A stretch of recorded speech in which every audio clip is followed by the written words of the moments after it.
The morning Caleb Hargrove stood across a table from $25,000 in cash, he thought about his father. Not about the man's wisdom, not about the 30 years of calloused hands and sunburned pride that had built Stone Creek Ranch from raw Montana dirt. He thought about the grave behind the cottonwood trees, how the headstone was already leaning, how the ground had settled unevenly, how he hadn't had the money to fix it in 2 years. $25,000 could fix everything. Every broken thing on this ranch, every debt, every crumbling fence post and warped floorboard.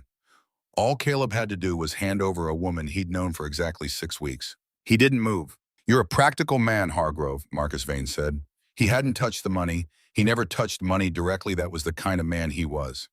"I can see it in you. You understand how the world actually works." The woman in question was standing in the cookhouse 40 yards away, visible through the window, her back to them both, stirring something that smelled like the first real meal Stone Creek had seen in months.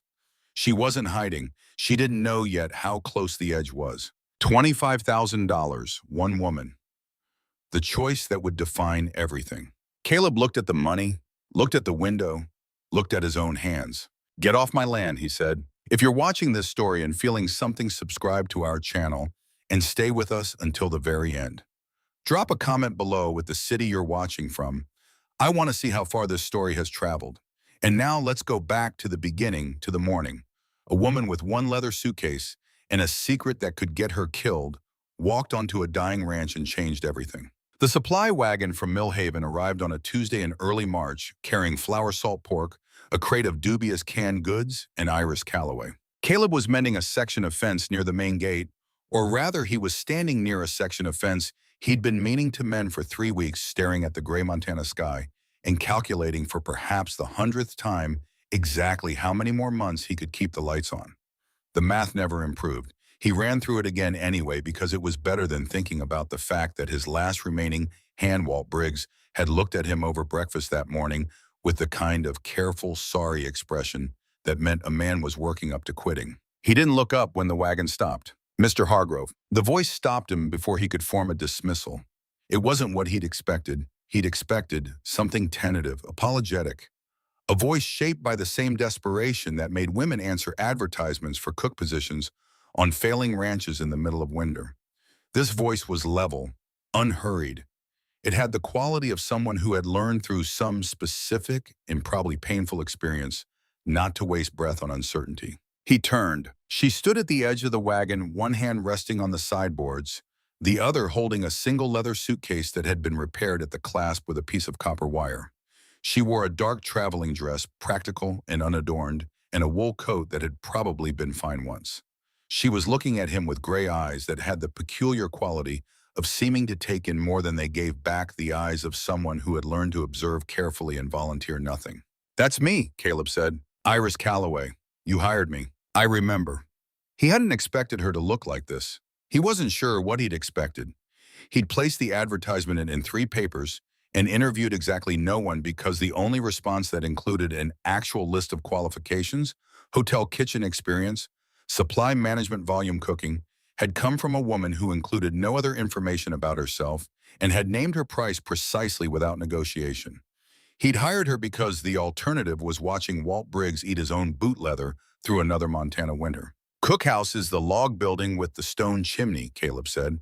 "I'll have someone carry your—" "I can manage." She picked up the suitcase herself.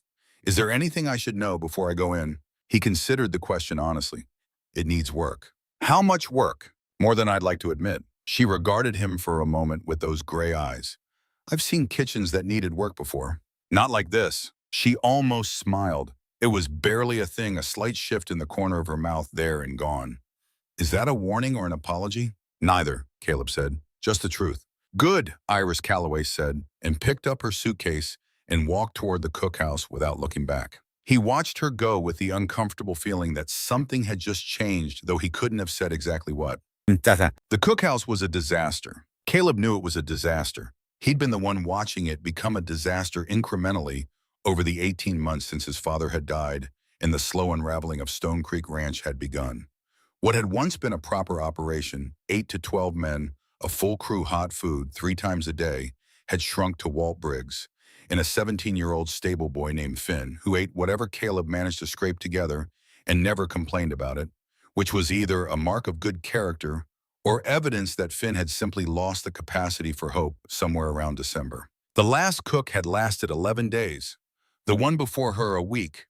Neither had left under happy circumstances. He gave Iris Calloway 15 minutes before he went to check on her. He found her standing in the center of the cookhouse with her coat off and her sleeves rolled to the elbows, conducting what appeared to be a systematic survey of every surface, cabinet, and corner, with the focused attention of a general assessing a battlefield.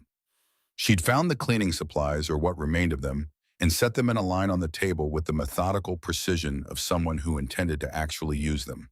She'd also somehow already located the source of a persistent smell that Caleb had stopped noticing around November and couldn't identify, and she was writing something in a small notebook with quick, decisive strokes. "Well," Caleb said from the doorway. "Your last cook," Iris said without turning around, "either didn't know how to store flour properly or genuinely wanted the mice to move in.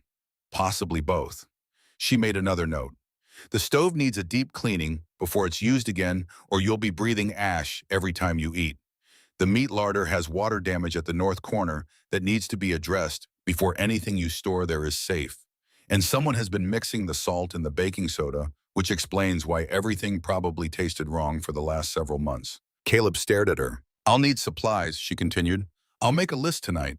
There are things here I can work with less than I'd like, more than nothing. I should be able to have something hot on the table by supper." She paused, tapping her pen against the notebook. "How many men am I cooking for?" The question landed the way it always did lately, a quiet indictment of everything Stone Creek had become. "Right now," Caleb said, "2, my foreman Walt and a stable boy named Finn. I'm hoping to have a full crew before the spring drive." "Hoping or planning?" He blinked. "What's the difference?" Iris turned to look at him for the first time since he'd entered. "Hope is what you do when you've stopped believing you can control the outcome. Planning is what you do when you still think you can win." She held his gaze. "Which is it?" The question unsettled him in a way he didn't immediately have words for. His father had said something like that once, long ago, in a different context, in a voice that Caleb hadn't heard in over a year, and still sometimes mistook for the wind. "Planning," he said, because it was what he intended to be true even when the evidence pointed elsewhere. "Good." She turned back to her notebook. "Supper at 6, Mr. Hargrove. Don't be late. I don't keep food warm for people who can't manage a schedule." He left before he could say something he'd regret. The meal she put on the table that night defied explanation. Caleb had gone over the supply situation himself twice in the hour before supper, because something about Iris Calloway's calm certainty made him want to verify that she actually had what she claimed to need. What he'd found was a depleted larder aging Staples vegetables that were technically still edible, in the way that things are technically still edible shortly before they're no longer edible, and not much else. What appeared on the table at 6 o'clock was a pot of slow-cooked beef stew with actual flavor, a pan of cornbread that had risen properly, and a pitcher of coffee so good that Walt Briggs, who hadn't expressed genuine pleasure at anything since the autumn, looked up from his bowl with an expression approaching reverence. "Where'd you learn to cook like this?" Walt asked. "Denver," Iris said. She was cleaning as she worked, moving through the kitchen with the quiet efficiency of someone who understood that a clean workspace was not a luxury, but a professional standard. "Hotel kitchen. We serve 300 a night." "What brought you out here?" Walt asked. His tone was carefully neutral, the tone of a man who wanted to know but understood that some questions cost more than they were worth to ask directly. "Change of scenery," Iris said. She refilled his coffee without being asked. "The mountains in March are something I'd always wanted to see." Walt looked at Caleb. Caleb looked at his stew. Finn, who was 16 and had apparently decided that Iris was the most impressive person he'd ever encountered, had already eaten 2 full bowls and was eyeing a third with the transparent longing of someone too polite to simply take what he wanted. Iris noticed. She ladled him a third bowl before he asked. "You don't have to ask twice in my kitchen," she told him. "You don't even have to ask once." Finn turned red to the ears and applied himself to the stew with something approaching devotion. After supper, Caleb sat alone at the long table that had once seated 12 men and tried to identify the specific quality of what Iris Calloway had done to his cookhouse in the space of a single afternoon. It wasn't just the food, though the food was better than anything Stone Creek had seen in over a year. It was something more diffuse, a sense that the space had been inhabited properly for the first time in a very long while, that the particular emptiness that had settled into every corner of the ranch since his father died had retreated at least from this one room, at least for tonight. He didn't trust the feeling. He'd learned through specific and expensive experience not to trust the things that felt like rescue. But the stew had been very good. Yes, Sam. 3 days later, Caleb came to the cookhouse before dawn and found Iris already awake. She was at the large table with his supply ledgers spread out in front of her, the pages covered in neat columns of figures that someone, his father, then him, had been recording for years. She'd found a lamp she apparently considered adequate and was working by its light with the same focused economy she brought to everything. A cup of coffee at her elbow, her hair pinned back with what appeared to be a pencil. Caleb stopped in the doorway. "You went through my ledgers," he said. She didn't look up. "Your supply accounts are a problem. Those are private records." "I was looking for the salt inventory," Iris said calmly, "and found 4 separate invoices from the same supplier, charging you different prices for the same flour in the same month. Either someone made a mistake, or someone is taking advantage of the fact that you're not comparing invoices carefully enough." Now she looked up. Her expression was not apologetic. "I didn't go through your ledgers. I found something in your ledgers that you needed to know about." Caleb crossed the room and looked at the pages she'd marked. The numbers were clear when someone pointed at them, inexplicable price variation shipments recorded as received that were smaller than what was billed, a pattern that was either incompetence or deliberate. "How much?" he said. Over the last year, Iris did a quick calculation on a separate sheet. "Approximately $240. Probably more if I go back further, but I'd need the older ledgers." $240. The number hit him in the stomach. $240 was 3 months of Walt's wages. It was seed stock for spring. It was any number of things that Stone Creek desperately needed and hadn't had. "I handle the accounts myself," Caleb said. "I can see that. That's not—" He stopped himself before he said something about how the implication was unfair, because looking at the evidence, the implication was not unfair. "I'm not the most meticulous record keeper." "No," Iris agreed without cruelty, "but that's fixable. Dishonesty is harder to fix than disorganization." She pulled a separate sheet across the table. "I've written down 3 alternative suppliers in Millhaven who have better reputations. If you want, I can negotiate with them directly. I have experience with vendor contracts." "You're a cook." "I'm a cook who managed the supply purchasing for a kitchen that spent $40 a day on raw ingredients." She met his eyes steadily. "I know how to negotiate with people who think they can see me coming." He looked at the sheet she'd prepared. The handwriting was precise, the notes thorough, each supplier name accompanied by a brief assessment of their reliability and a suggested opening price point. This was not the work of someone who'd put together a quick list to be helpful. This was the work of someone who'd been planning it. "You did this last night," he said. "I had time." "Iris." He said her name for the first time and felt it settle oddly in his mouth, like a word in a language he was still learning. "Why are you here? A woman with your abilities, hotel kitchen in Denver, supply management, all of it. You could be working anywhere. Why a failing cattle ranch in the middle of Montana in March?" Something moved through her expression. Not fear exactly, not quite. Something more controlled than fear. The careful recalibration of someone deciding in real time how much to give. "Sometimes the place you need to be isn't the place that makes the most sense on paper," she said. "Sometimes you need somewhere that's far enough away to think clearly." "Far enough from what?" She stood gathering the ledgers into a tidy stack. "From things I left behind. Mr. Hargrove, it's nearly 5 in the morning. I should start the breakfast bread if it's going to be ready by 7. She said it as a statement of fact and not as a dismissal, but it functioned as both, and Caleb understood with the particular instinct of someone who had learned to read what people didn't say that he'd reached the edge of what she was willing to offer tonight. He took the list of suppliers. "I'll ride to Millhaven tomorrow. I'll write you the full order." He went to the door, then stopped. "The meal last night," he said without turning around. "That was the best thing I've eaten since my father was alive." A long pause. "I'll make sure supper is just as good," Iris said quietly. He walked back to the house in the dark, and the specific quality of the silence behind him felt for reasons he couldn't entirely account for like something that mattered.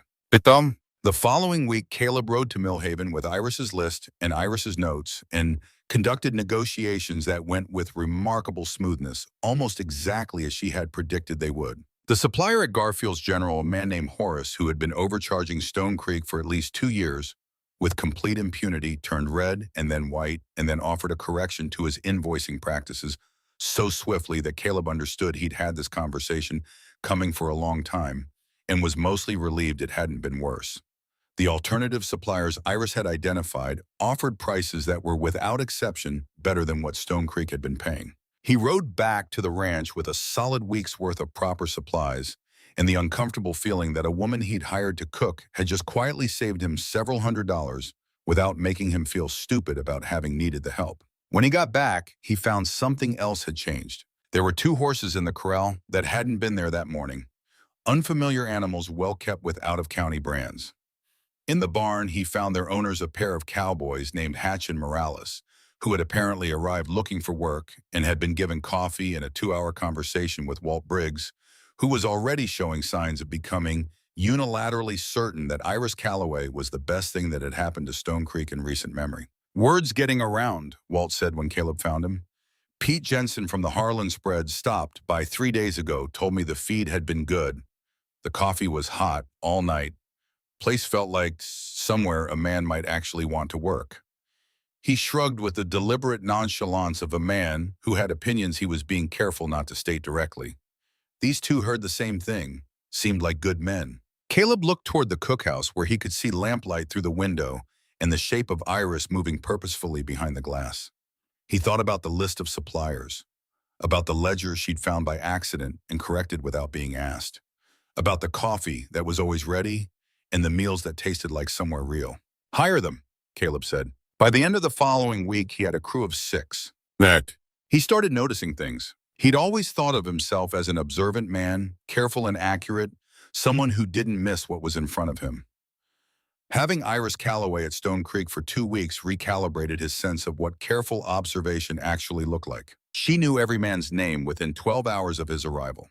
She asked about their histories not intrusively, but with the specific attention of someone who understood that a question asked with genuine interest is one of the things people are hungriest for and least often given. She kept track of who took their coffee black and who needed it sweetened, who had a bad shoulder that made certain work difficult, who was homesick and needed conversation, who needed quiet. She'd begun teaching Finn to read using old newspapers she'd written to Millhaven to request sitting with him at the kitchen table in the hour after supper, patient and steady, treating the effort with the same seriousness she brought to everything. She never asked anyone to thank her. She never seemed to require acknowledgement. She simply identified what was needed and provided it as consistently as weather, as quietly as gravity. The atmosphere of the ranch changed in ways that were difficult to quantify but impossible to miss. Men who had been working in the silence of people, enduring something they hoped to eventually escape, started working in the manner of people who had somewhere worth coming back to. The quality of the labor improved. The mood at meals shifted from dutiful to something approaching genuine. And Iris remained through all of it almost completely opaque. He knew Denver. He knew hotel kitchens. He knew she was precise about money, calm under pressure, and capable of warmth that she seemed to dispense from some carefully rationed supply. He knew she looked at the eastern horizon sometimes with an expression she stopped having the moment she knew she was observed. He knew she had arrived with 1 suitcase and a copper wire clasp and had never mentioned receiving a letter or sending one. He knew that whatever she was running from, she was very good at running. One evening, 2 weeks into her time at Stone Creek, he found her on the back step of the cookhouse, after supper, looking out at the mountains with her hands wrapped around a mug.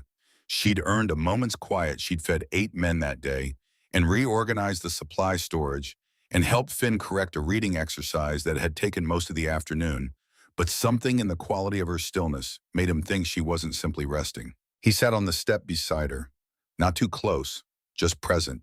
"You want to know my story?" she said. She wasn't looking at him. "I want to know why you sometimes look at the eastern road like you're waiting for something you'd rather not see." A long pause. The mountains in the distance caught the last of the day's light going rose and gold above the tree line. "I worked for a man in Denver," Iris said. She kept her voice even, the specific evenness of someone being careful with an instrument that might break if handled carelessly. "A powerful man. He owned hotels, properties, the kind of business interests that get a man invited to charity dinners and civic events. I was his head chef for nearly 3 years. And one night I found something I wasn't supposed to find." She set her mug down. Something terrible. Young women, girls really, being moved through the hotel in a way that had nothing to do with hotel business. I saw things, Caleb.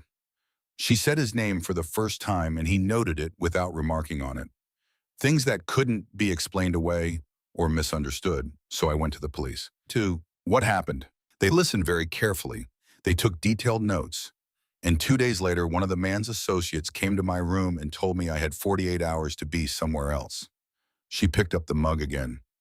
Turns out the man owned the police too. Or enough of them. Caleb was quiet for a moment. What's his name? Marcus Vane. He knew the name distantly Denver money.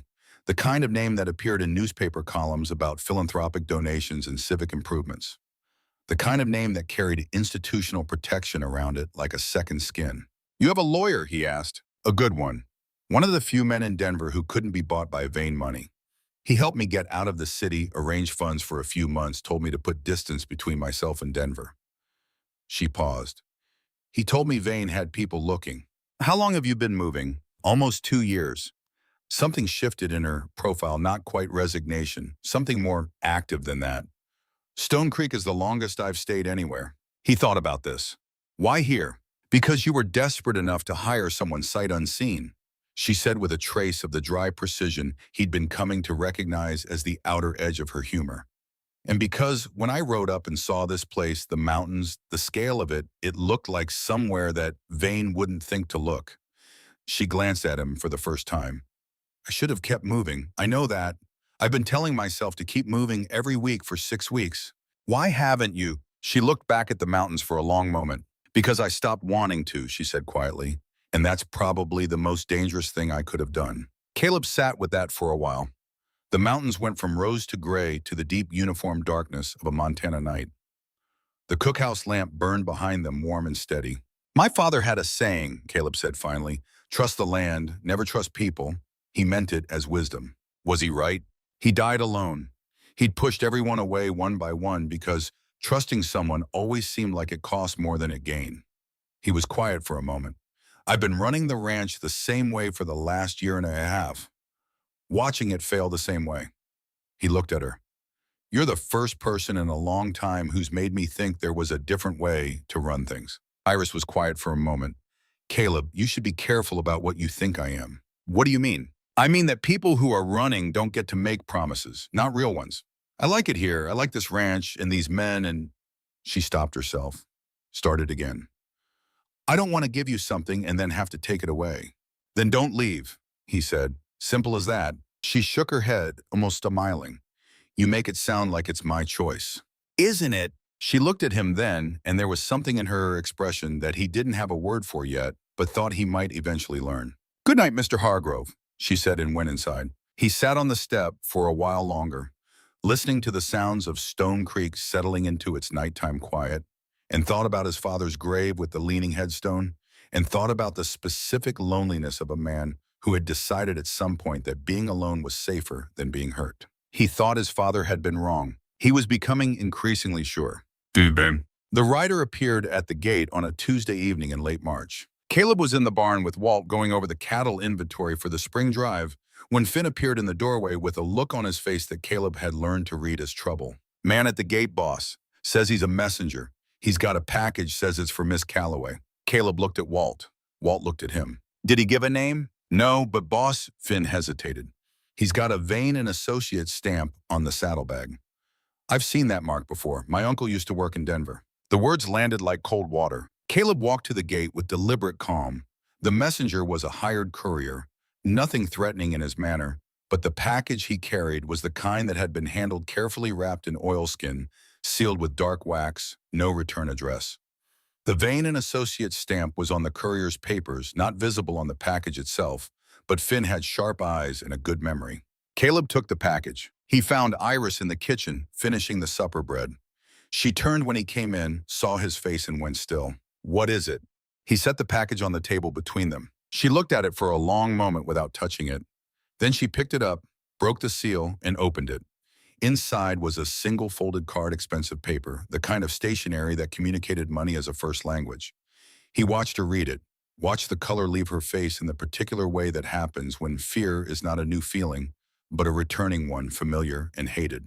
Iris. She set the card down on the table. He read it. 3 sentences. The handwriting was very controlled. I know where you are. I know what you took. Come back quietly or I will come for it. The what you took landed on him with a weight he hadn't anticipated. What did you take? He asked. She met his eyes. And this time the careful calculus he'd seen her perform before, how much to give, what was safe to offer. This time, she set it aside. There's a ledger, she said, a real one. Not the one the public accounts show, the private one, the one that records every bribe, every official, every transaction that kept his operation running. Every name, every amount, every date. She paused. I found it in the same room where I found the girls. I took it when I ran. My lawyer has a copy, but Vane doesn't know that he thinks the original is the only record.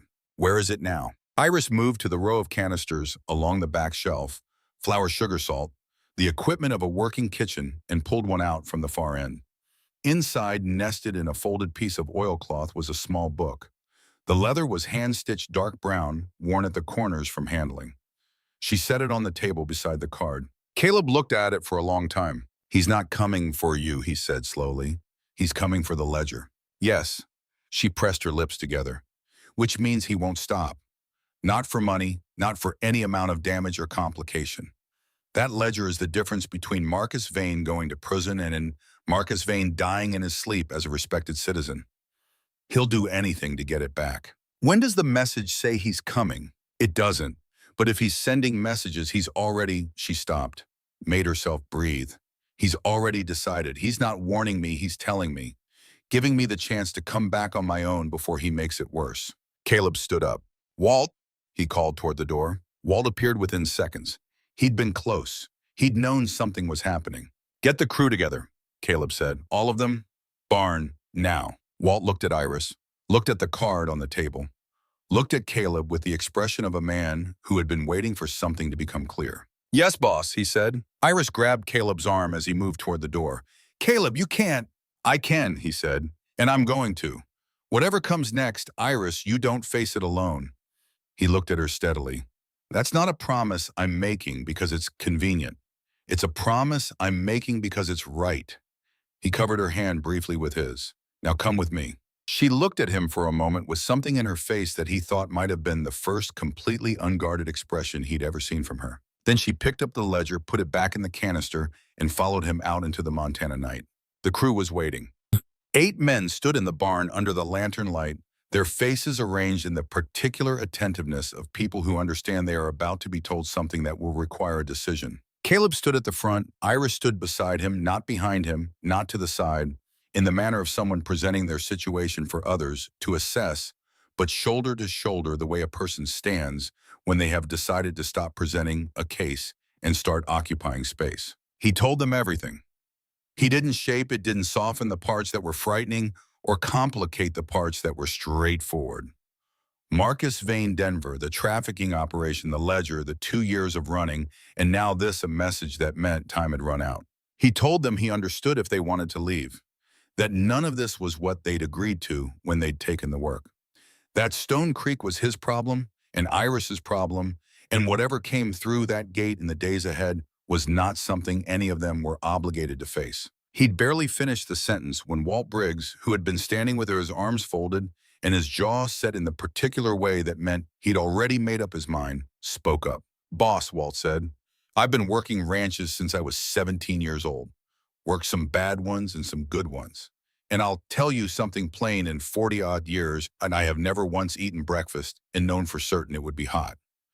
Never once had coffee ready in the dark without asking.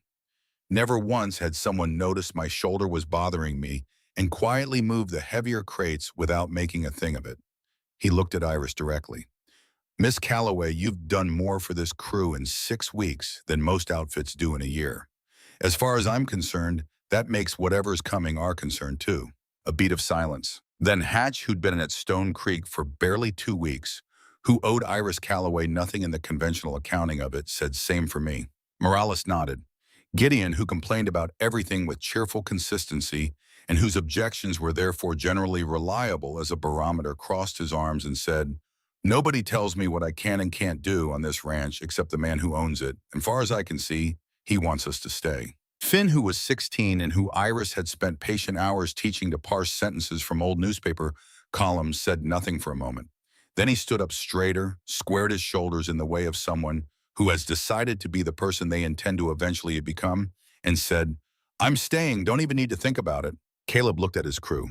These 6 men who had come to Stone Creek for wages and found something else and felt something shift in him in a way his father's voice in the back of his head would have called dangerous. He understood in that moment that his father's voice had been wrong for a long time. "All right," he said, "then here's what we do."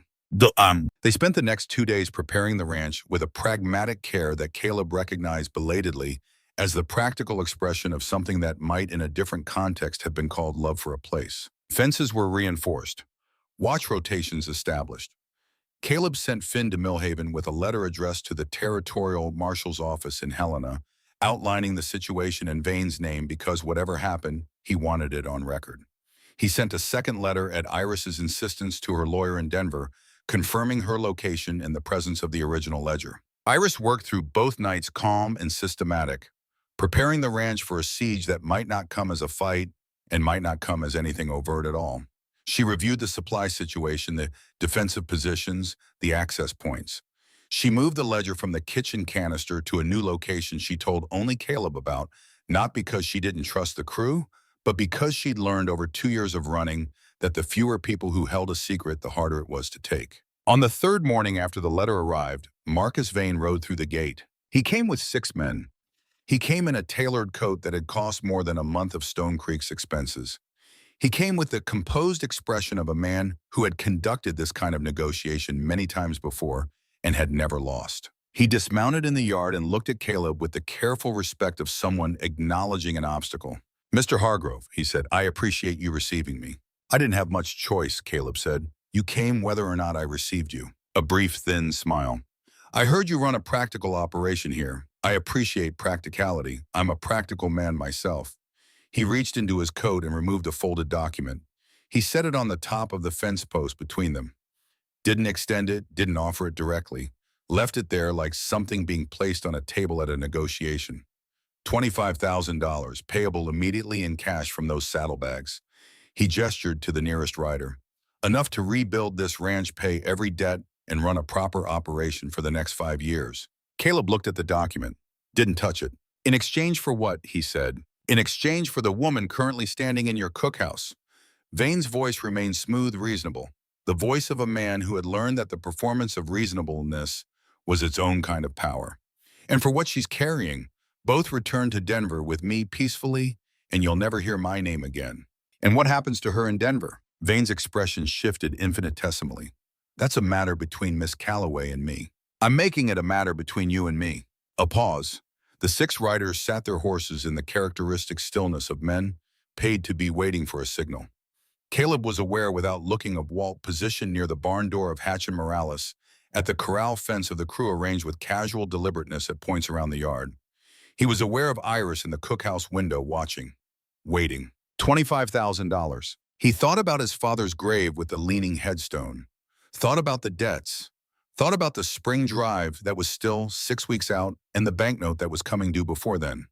He thought about the supply ledger he'd fixed with Iris's help and the crew who'd come back because of her cooking, and the specific quality of a Tuesday evening on the back step with coffee and mountains and a woman telling him something true for the first time in longer than she'd wanted to. He thought about Finn, who was learning to read. He thought about what his father's ranch had cost his father in the end. "No," Caleb said. Vane's composure didn't break, but something in his eyes changed. "Mr. Hargrove, get off my land," Caleb said, "and take your money with you." The moment held its shape for a count of seconds that felt longer than they were. Then Vane looked at his riders, and something passed between them, and Caleb understood that the reasonable part of this conversation was over. "You have until tomorrow morning," Vane said, his voice now carrying none of its earlier warmth, "to reconsider. After that, I stop asking." He remounted, looked at the cookhouse window. "She knows what I'm capable of. I suggest you ask her." The riders turned and rode out through the gate. Caleb stood in the yard until the sound of hooves had faded completely. Then Walt appeared at his shoulder and Hatch and the rest of the crew materializing from their positions like men released from a breath they'd been holding. "That went well," Gideon said dryly. "Tomorrow morning," Walt said. "That's not much time." "No." Caleb looked at the gate where Vane had disappeared. looked at the cookhouse window where Iris was still standing. But it's enough. He walked back to the cookhouse. She had the door open before he reached the step. He offered you money, she said. It wasn't a question. 25,000. Something crossed her face, not surprise, but a specific kind of pain that came from knowing you were worth a number. And you said no, she said. I did. She looked at him for a long moment. The lamplight from inside the cookhouse fell across them both, and in it, her expression had the quality of something she'd been keeping stored carefully and was now carefully setting down. You're going to get hurt because of me, she said. Maybe, Caleb said, but I'd get hurt worse by the alternative. He held her gaze. We have until morning, Iris. Tell me everything you know about how Vane operates. Every detail, because tomorrow we're going to need to know more about him than he knows about us. She straightened, and the thing he saw in her face then was not fear and not gratitude, but something cleaner and more useful than either the expression of a person who has been waiting for a very long time to stop running and start fighting. Come inside, and she said, I'll make coffee. This will take a while. The coffee was strong and the night was long, and by the time Iris had finished telling Caleb everything she knew about Marcus Vane, the fire in the cookhouse stove had burned down to embers, and the sky outside the window had gone from black to the deep, uncertain gray that preceded dawn. She told him things she'd told no one else. Not her lawyer, not the marshals who'd interviewed her briefly before Vane's reach had made the interview stop, not even Rachel Morse, the journalist, whose investigation had been quietly building parallel to her own experience for the better part of a year. She told Caleb because he had sat across the table from $25,000 and said no without hesitating, and she had decided somewhere in the hour after Vane rode out that a man who did that had earned the truth. Vane's operation ran through the hotel structure like a system of pipes, visible infrastructure serving invisible purposes. The movement of young women through the property happened in the early morning hours, routed through the service quarters, in a way that was plausibly deniable to anyone who didn't know what to look for. The corruption went up beat officers, precinct, captains, 2 judges whose names were in the ledger, with specific amounts beside them, a city councilman whose particular set of obligations were noted in handwriting that was unmistakably Vane's own. The ledger is what makes it irrefutable, Iris said. She'd taken it from its new hiding place. She'd put it behind a loose stone in the cookhouse hearth, a location that would take someone apart from Caleb a very long time to find, and it sat on the table between them, small and worn and devastating. Anyone can say someone was corrupt. This proves it. Dates, amounts, names, written in his hand. He was meticulous about his private accounting because he trusted no one else with it. Why would he write it down at all? Caleb asked. Because he had to. He was managing relationships with a dozen different officials who each needed to know specifically and precisely what they were owed and what was expected of them in return. He couldn't trust memory for that. He couldn't trust anyone else. So he kept the ledger himself in his private office in a concealed compartment in the back of a filing cabinet that he thought was known only to him. She paused. He didn't know I'd seen him open it once by accident when I came back for a forgotten order book. I watched where the key was kept. I never thought I'd use that knowledge. Until the night you found the girls. Until then? Her voice was steady, but her hands around the coffee cup were not entirely still. I went back for the ledger before I left. My lawyer told me afterward it was either the bravest or the most reckless thing I could have done, and he wasn't sure which. Which do you think? She considered it. Both. It's possible for a thing to be both. She looked at him. Vane is coming back tomorrow because he thinks he's coming for the ledger. He wants you to give him Iris Calloway and this book, and then he'll ride out, and Denver will never be troubled by the memory of either of us. That's not what's going to happen. No, she agreed, but Caleb, what actually is going to happen? He has 6 men we can see. There may be more. He has legal standing in 2 states and connections that reach into this territory's politics further than you might think. He's not bluffing when he says he can bring warrants. He did it to at least 3 other witnesses before me. Caleb was quiet for a moment, his hands around his own cup, his eyes on the middle distance. She had noticed over the 6 weeks of watching him carefully that he thought in silence the way other people thought aloud, not from coldness, but from the particular discipline of a man who had learned that a decision announced before it was complete was a decision half made. You said you have a lawyer, he said, and you mentioned a woman, Rachel. Rachel Morse. My lawyer's a man named Alderton Thomas Alderton. Rachel is his wife. She's a journalist. She's been building a parallel investigation into Vane's operation from the press side separately because Thomas thought that two independent tracks of evidence were better than one. Iris set down the cup. Thomas has a copy of everything in the ledger, but Vane doesn't know that. He thinks the original is the only record. That's what he came for. Can we reach this Rachel? I don't know where she is. I haven't made contact with Thomas or Rachel since I left Denver Alderton's protocol. Too dangerous. If they were being watched, any contact from me could lead Vane here. She paused, but they've been watching for Vane to move. If he left Denver suddenly, Thomas would have noticed. He would have started moving too. Caleb looked at her steadily. Then we buy time. By doing what? By making it cost him more than it's worth to push through us. He set down his cup and straightened. The decision had apparently been completed. In the morning, I'm going to tell Vane that I want until noon to consider his offer. That's 6 hours, long enough for things to change. He looked at her, and in those 6 hours, we're going to make it very clear to him and his men what the cost of forcing the issue is going to be. Iris looked at him for a long moment. You're going to make him wait, she said slowly. Make him think you're wavering. While we prepare, Caleb said, and while we hope that Thomas Alderton is as good a lawyer as you believe him to be. Hope, she said. Planning. The corner of his mouth moved. I'm still learning the difference. She would remember later that she'd almost smiled then, that she'd almost let it become a real smile, the kind that told him something she wasn't sure she was ready to tell. She stopped herself just short, but she noticed that she'd stopped, and she noticed what the stopping felt like.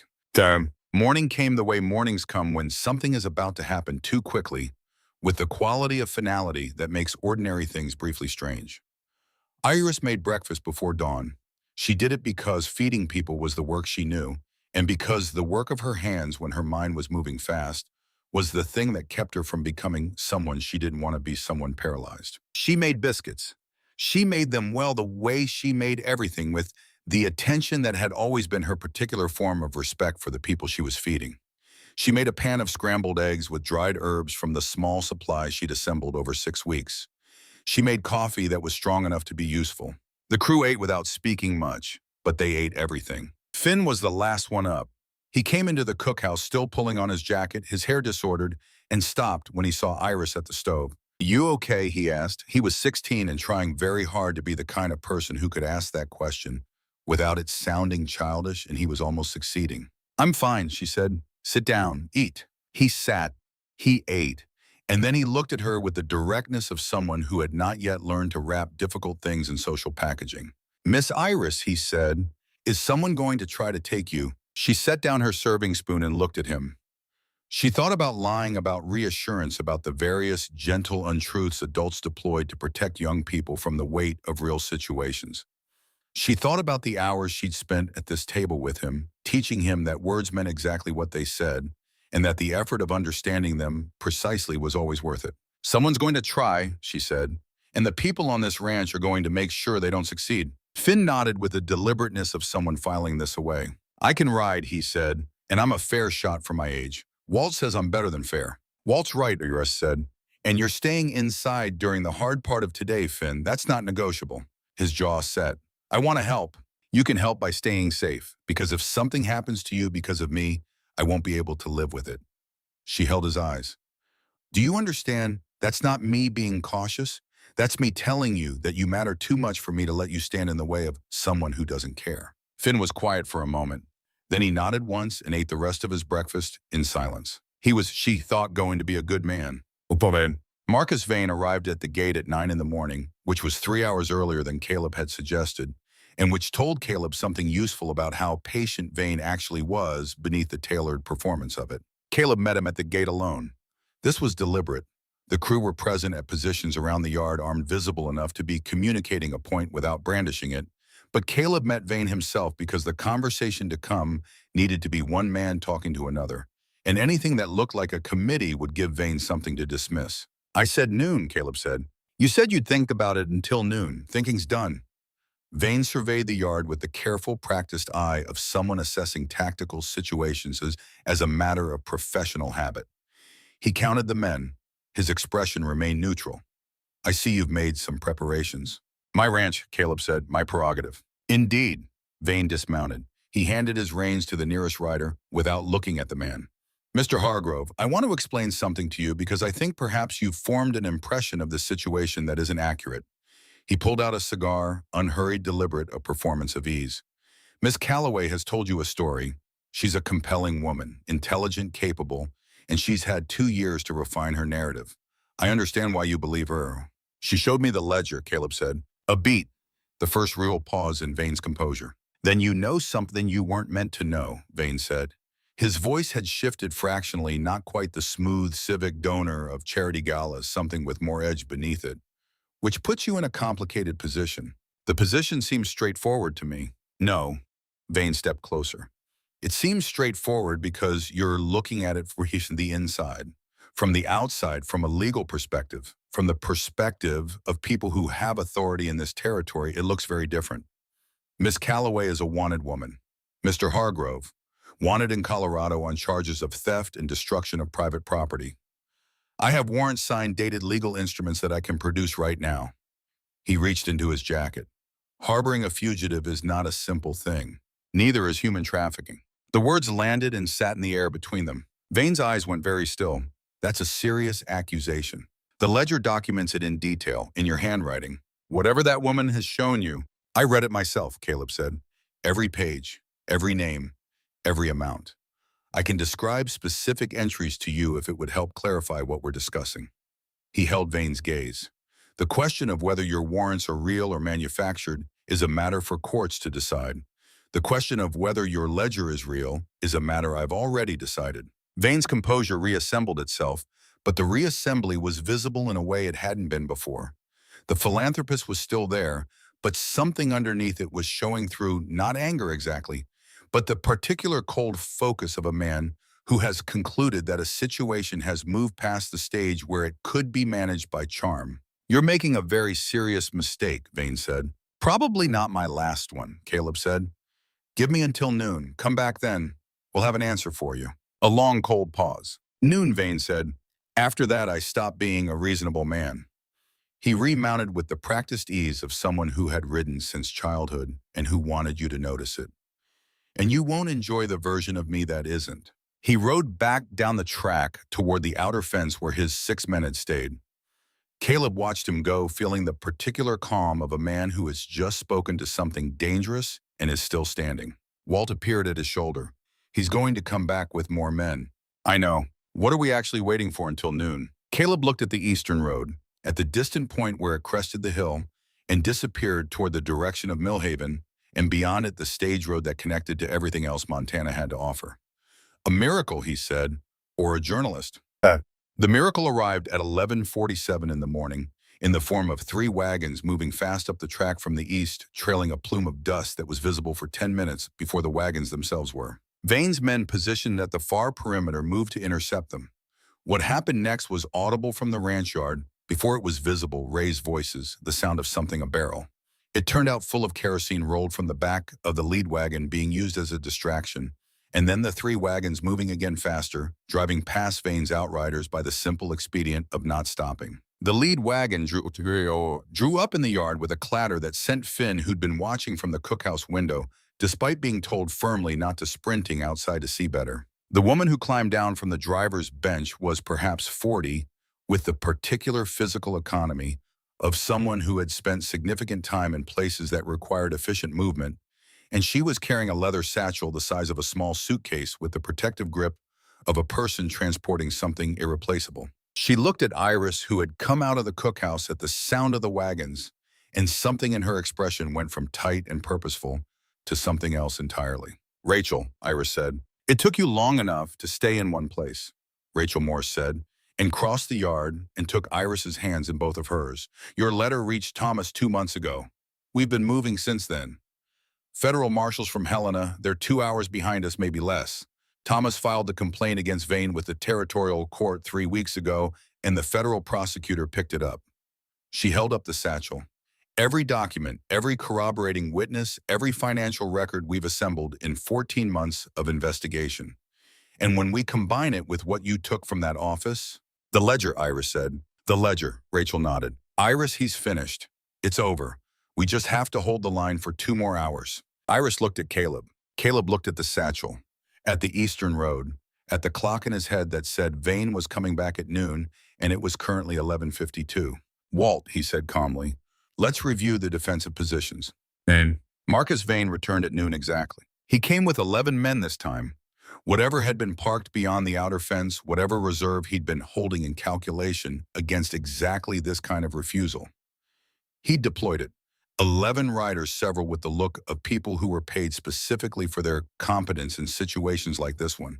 And Vane himself in the center, his composure restored to its full professional finish. He stopped in front of the gate. Caleb stood at the gate, behind him his crew, and behind them, positioned at angles that covered the approaches to the main house and the cookhouse, Rachel Morse, with the satchel, and Iris, who had put on her practical coat and was holding herself with the specific stillness of someone who has decided to stop running and intends to be very clear about it. "I'll ask one final time," Vane said. "Return what belongs to me, and this ends peacefully." "Nothing there belongs to you," Caleb said, "including the woman. I have 11 men and legal instruments." And in approximately 90 minutes, Caleb said, "You're going to have a problem that no number of men and no legal instrument is going to solve." He looked at Vane with the deliberate steadiness of a man who has made his choice and finished making it.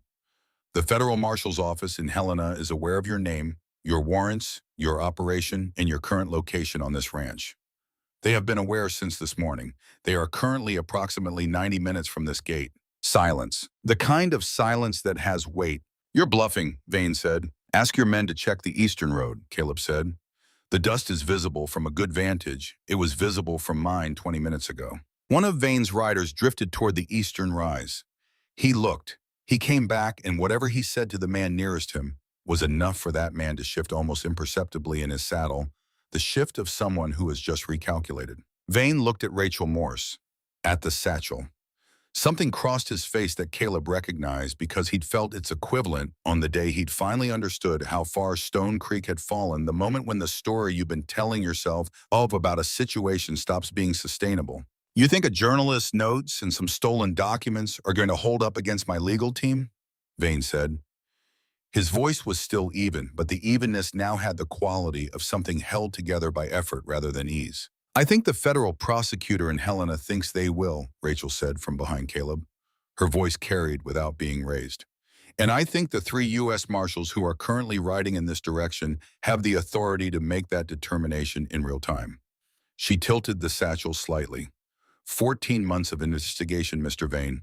We are thorough." The next 20 seconds were the longest of Caleb's recent experience. Then Vane's nearest rider said something low and direct in his ear, and something in Vane's posture shifted, not breaking, not collapsing, because men like Marcus Vane didn't break in public, but relocating, finding a new position on the map of this conversation.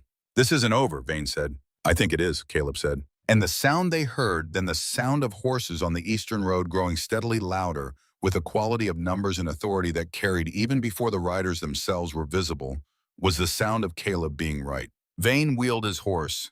His men followed.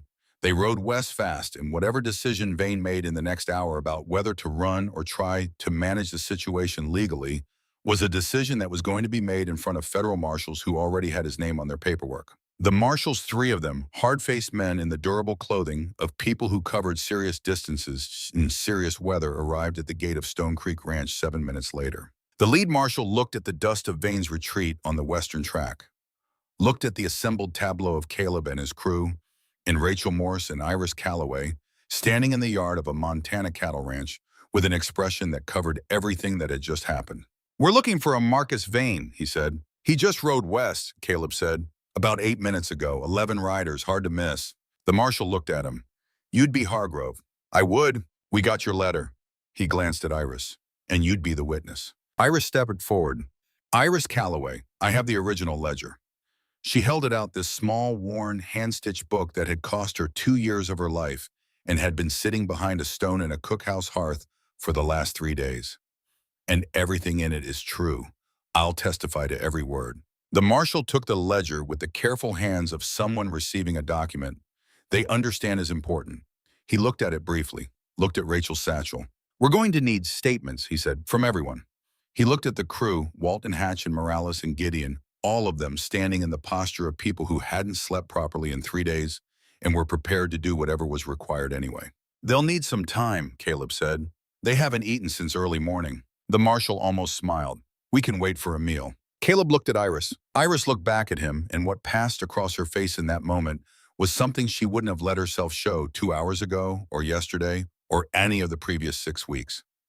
Something that had been waiting very patiently for a moment when it was safe to exist without cost. I'll make something, she said. She turned and went into the cookhouse, and Caleb watched her go and felt the ranch around him settle into a new kind of quiet. Not the quiet of endurance or waiting, but the quiet of something that had been wound very tight, releasing at last into the specific ease of a crisis that had been survived. Walt appeared beside him. Boss, Walt said. Yeah, you should know. Walt looked at the cookhouse door. I've worked for a lot of men, good ones and bad ones. Today, what you did when Vane put that money on the table, he stopped, started again. Your father was a good man, and I think he'd be proud of the choice you made. Caleb looked at his father's grave through the cottonwood trees, the headstone still leaning, the ground still uneven, a problem he still didn't have the money to fix. I think he'd tell me I was a fool, Caleb said. Walt considered this. Probably both can be true. From the cookhouse, the smell of something warm was already beginning. And from inside, moving with the quiet efficiency that was her particular form of grace, Iris Calloway was feeding people again. The marshal had said they'd need statements. They'd need time. There would be paperwork and testimony, and the long, grinding machinery of justice working towards something that wasn't certain, but was closer to certain than it had been 2 hours ago. But first a meal, hot and honest and made with care. Caleb walked to the cookhouse door. Anything I can do, he asked. Iris looked up from the stove. Something in her expression was different, now the particular difference of a person who has been braced for a long time against something and has just been given carefully permission to unbrace. You could chop those carrots, she said. He picked up the knife. They worked side by side in the warm kitchen, and neither of them said anything for a while. And the silence was the best kind, the kind that doesn't need to be filled because both people in it know what it contains. The marshals ate well. So did the crew. Finn, who had stayed inside for approximately 40 minutes of the crisis before appearing outside to watch from what he calculated was a safe distance, and had been gently but firmly sent back twice, ate 3 portions of stew and fell asleep at the table before the dishes were done. Rachel Morris, who ate with the efficient pleasure of someone who'd been on the road for days, sat across from Iris and told her quietly everything that had happened since the night Iris had left Denver. The investigation, the witnesses, the federal case that Thomas Alderton had been building with the meticulous patience of a man who knew that the only way to bring down a man like Marcus Vane was to be more thorough than he was. Will it hold? Iris asked. In court, the ledger plus the corroborating financial evidence, plus 4 additional witnesses who are prepared to testify yes, Rachel said. It will hold. It's going to take time. It might take a year, maybe more, but it will hold. She looked at Iris with the direct attention of a woman who knew exactly what she was looking at. You can stop running, Iris. I mean that literally, you can stop. Iris was quiet for a moment. She looked across the kitchen to where Caleb was talking with the lead marshal, his voice low and steady, the particular quality of a man giving a precise account of events to someone who needed precision. I know, she said softly.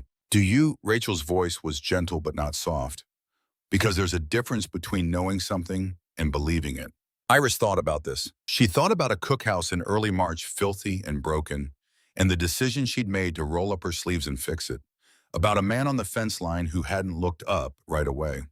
About 6 weeks of a ranch that had felt more and more like somewhere she was building something rather than somewhere she was waiting. About a back step in the evening light and mountains going rose and gold, and telling the truth for the first time in 2 years. I'm working on the believing part, she said. Rachel smiled. That's usually how it goes. Outside, the evening was coming in from the east, and Stone Creek Ranch sat in the quiet of its own, survived crisis battered and still standing, which was all Caleb Hargrove had ever asked of the land his father had built, and which was it turned out also what the land had been asking of him. The question of the bank note still hung in the air. The barn still needed work.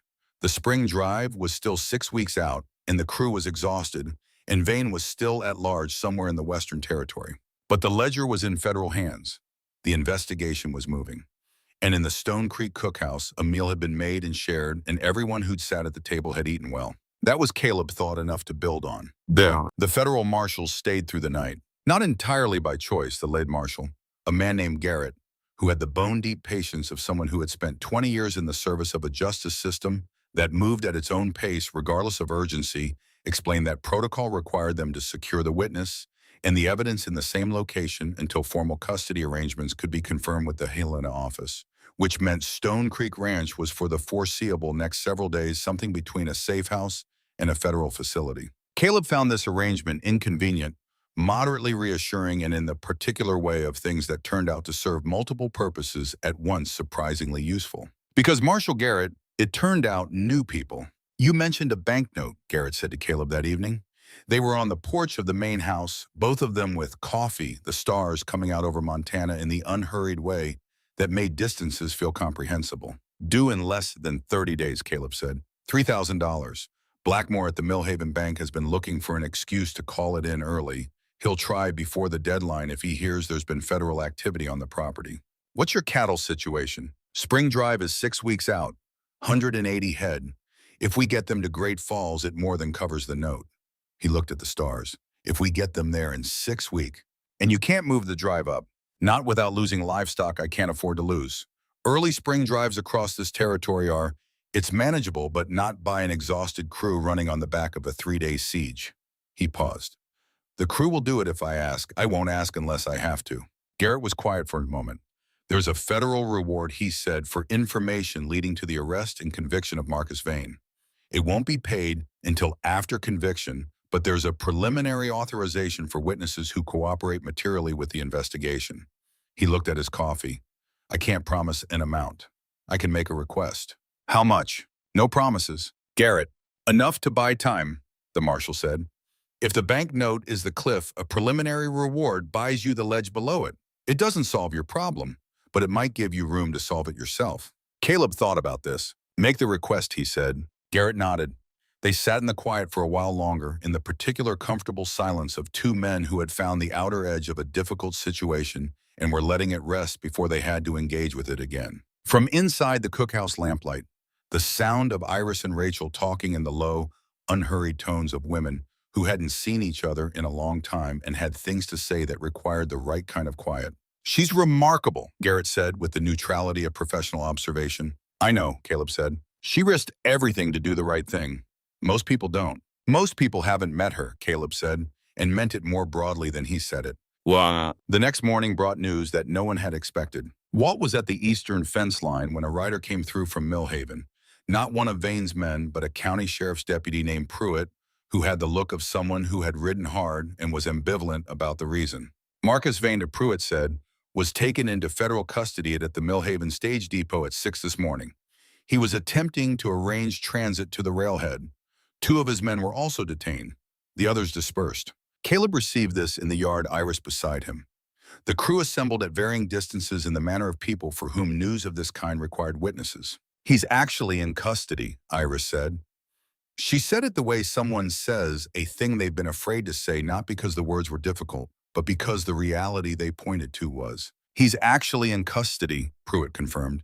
He looked at her with the careful courtesy of someone who had been briefed on who she was.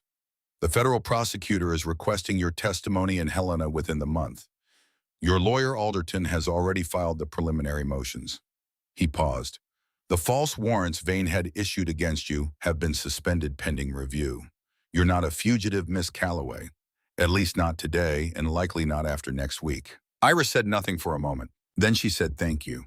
Pruitt touched his hat and left, and the crew of Stone Creek Ranch stood in the yard in the morning light, and for a moment no one said anything because some kinds of news require a moment before they can be responded to. Walt, who had been a cowboy long enough to understand the emotional texture of a situation without requiring that it be explained, turned back toward the barn.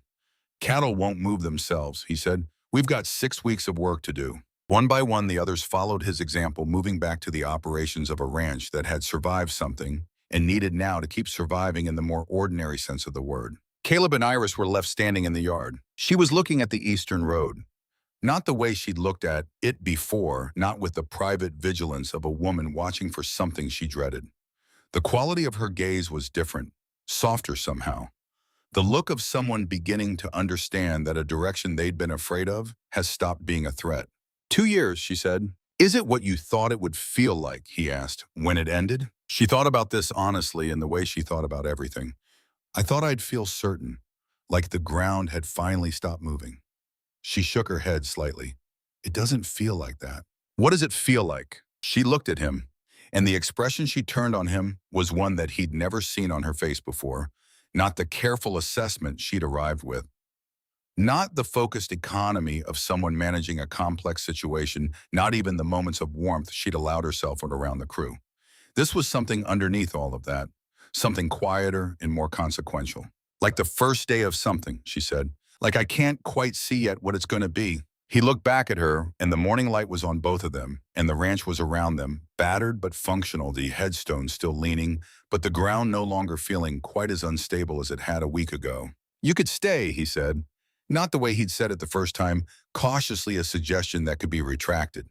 This time it was a statement, a position. The way a man makes clear where he stands. I know, Iris said. She held his gaze for a moment longer. Then she turned toward the cookhouse because there was breakfast to finish and marshals to feed and 8 men who needed to eat before a long day of work. She was halfway to the door before she stopped and looked back over her shoulder. Caleb, she said. Yeah. The answer is yes.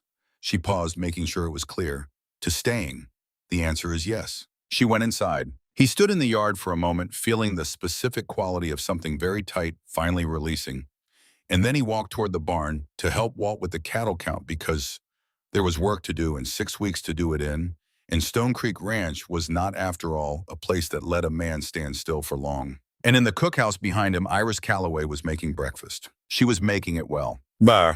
By the 3rd day after Vane's arrest, Stone Creek had reached a new kind of rhythm, one that was still shaped by the aftermath of the crisis, but was moving incrementally towards something that resembled ordinary. The marshals completed their initial documentation and prepared to escort Iris to Helena for formal testimony with the understanding that she would return to Stone Creek after. Garrett, who had turned out to be a more thoughtful man than his professional neutrality, initially suggested, brought Caleb a letter before he left, a formal preliminary authorization from the federal prosecutor's office, acknowledging Iris Calloway's cooperation and Caleb Hargrove's assistance, and confirming that a preliminary witness assistance payment of $1,500 had been approved, subject to final confirmation from Helena. $1,500. Not the $3,000 the banknote required, but enough with the spring drive proceeds to make the math survivable. Caleb held the letter for a long time. He didn't thank Garrett effusively. Men in Garrett's line of work understood that the most meaningful acknowledgement of a thing done well was sometimes simply acknowledging that it had been done. Thank you, Caleb said. Garrett nodded. Get your cattle to Great Falls, he said. The rest will sort itself. He rode out with his men, and Rachel Morse rode with them as far as Millhaven, and Iris, who had been quiet since the confirmation of Vane's custody, not unhappily quiet, but the quiet of a person processing a large change in their landscape, watched the dust of their going from the cookhouse step. Caleb stood beside her. Helena, she said, I'll be gone for 2 weeks, maybe 3. The drive will wait until you're back, he said. She looked at him quickly. You don't have to do that. The drive will be hard enough with a full crew, he said, and the crew's not full until you're here. She looked at him steadily. He looked back, and something in the space between them had the quality of a conversation that was still mostly unspoken, but was accumulating the way rivers accumulate from small sources into something too significant to ignore. When I come back, she said, I'd like to see the plans for the drive, every mile. I'll have them ready. She nodded once with the particular economy of a woman who means what she says and says what she means and has learned through specific experience that this is a rarer quality than it appears. 2 days later, she rode east toward Helena. And Stone Creek Ranch set about the business of being a working ranch, which was, as Walt Briggs remarked to no one in particular, exactly what it had always been meant to do. Iris was gone for 17 days. Caleb kept count, not in the way a man counts days when he's waiting for something he wants. Not with deliberate attention, not marking a calendar, but in the peripheral way that time keeps itself when the shape of your days has changed. He noticed it in the cookhouse, which was functional, but had reverted to a lesser version of itself. Walt could manage a meal, but lacked Iris's particular instinct for making food feel like a considered thing. He noticed it in the crew who ate with the dutiful patience of men who understood that this was temporary and were waiting for it to end.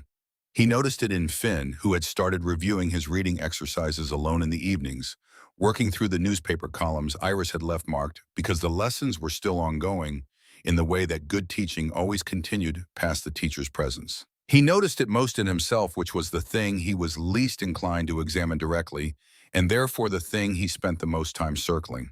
The work filled the days. The spring drive was 6 weeks out, or had been. It was now 4, and the compression was beginning to feel real. Caleb worked the cattle with Walt, and the crew conditioning them, assessing what they had and what they'd likely lose on the trail running calculations that were genuinely encouraging for the first time in 2 years. The herd was in better condition than he'd expected. The supplies reorganized according to the system Iris had established were holding. The new vendor relationships she'd arranged were producing results, better quality at honest prices reliably. He rode to Millhaven to visit Blackmore at the bank. Blackmore received him in the particular way of a man who has been preparing for a conversation and is slightly wrong-footed to find that the other party has come to have it voluntarily. "Mr. Hargrove," Blackmore said, his voice carrying the professional warmth of a man who smelled either opportunity or complication and had not yet determined which. Caleb set the federal authorization letter on the desk between them. He debated whether to show Blackmore the letter. It was a partial victory, not a complete one, and showing a banker partial information could be read as desperation. But then he'd thought about Iris's approach to the supplier negotiations, the way she'd entered those conversations with full information, precisely because concealing it from people who needed to assess your reliability was a form of dishonesty, and dishonesty in commerce was almost always more expensive than the thing it was meant to protect. "Preliminary witness payment," Blackmore said, reading the letter. "1,500, pending confirmation." "The spring drive covers the rest," Caleb said. "Full payment on the note within 45 days of the drive's completion." Blackmore studied the letter, studied Caleb, set the letter down and folded his hands in the way of a man arriving at a calculation. "The federal case against Vane," he said carefully. "Proceeding," Caleb said. "The lead prosecutor in Helena is expecting a trial date within the quarter." Blackmore was quiet for a moment. "I had heard there was some trouble at your ranch." "There was. It's been resolved?" "It has." Another pause. "I'll extend the note 45 days, Blackmore said at last. "From the current due date. Full payment required at that point."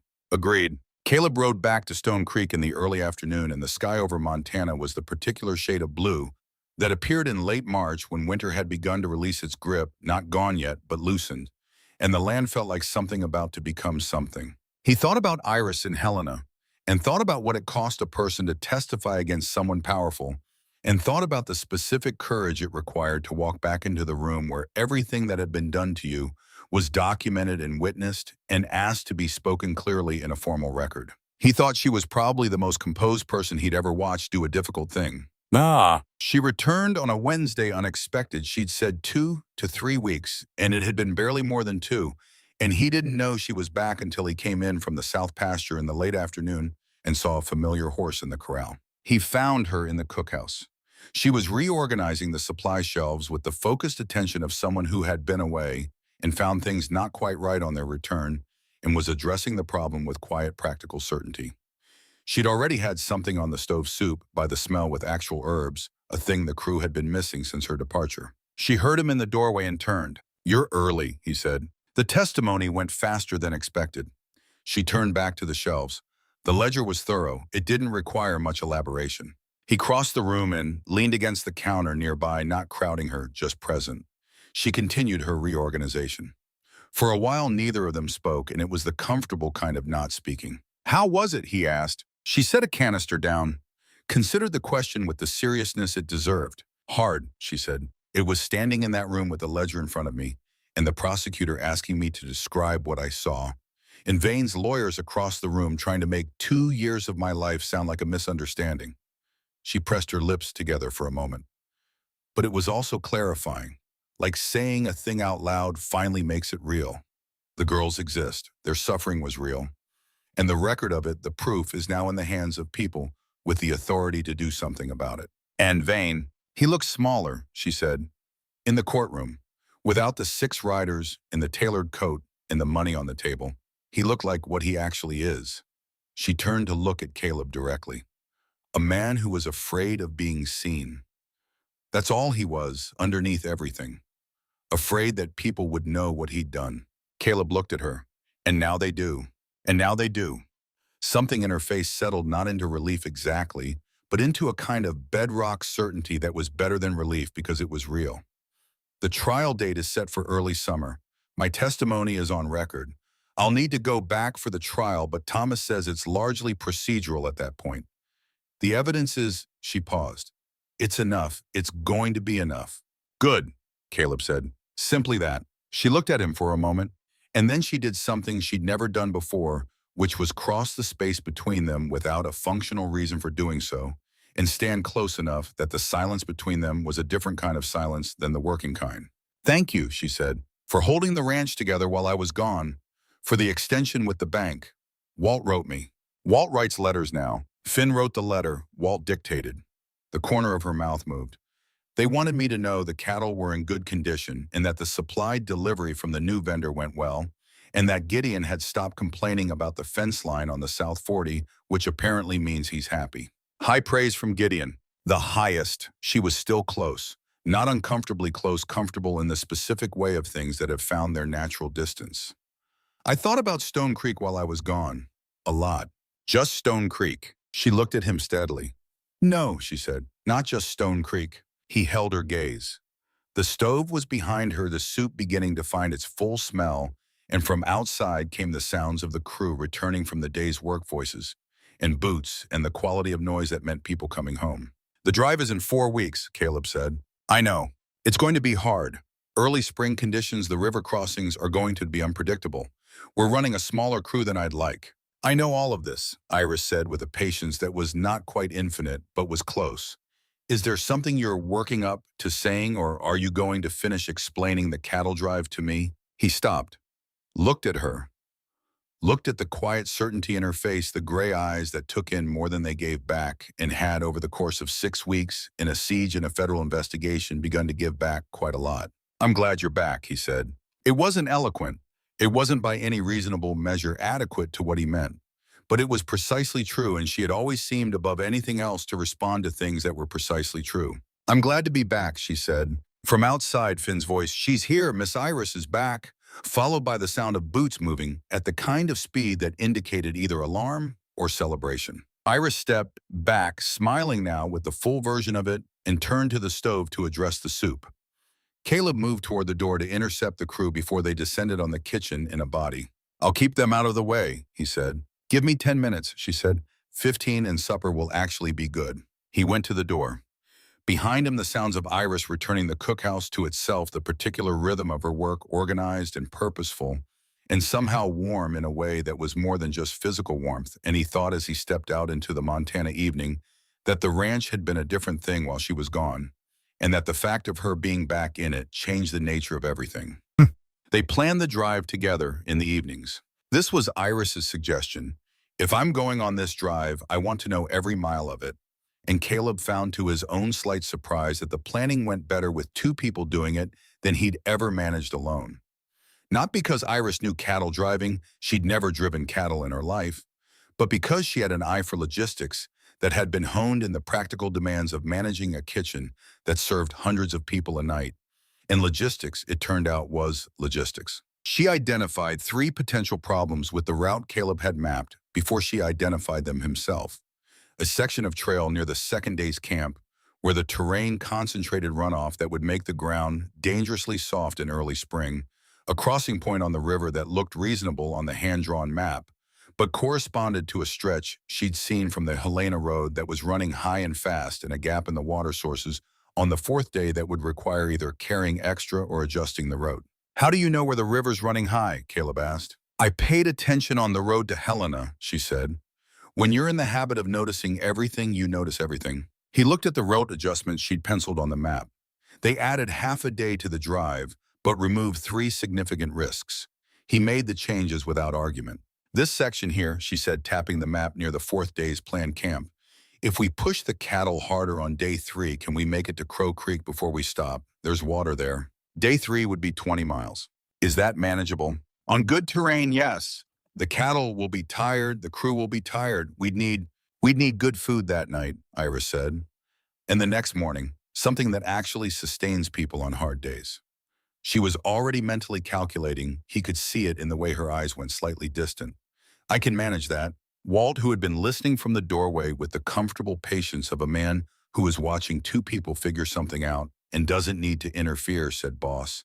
The drive's going to be fine. You don't know that, Caleb said. No, Walt agreed. But I know we've got better planning than we've ever had and a better reason to get there than we've had in years. He looked at Iris briefly with the specific directness of an old man who has no patience for circumspection. Sometimes that's the thing that makes the difference.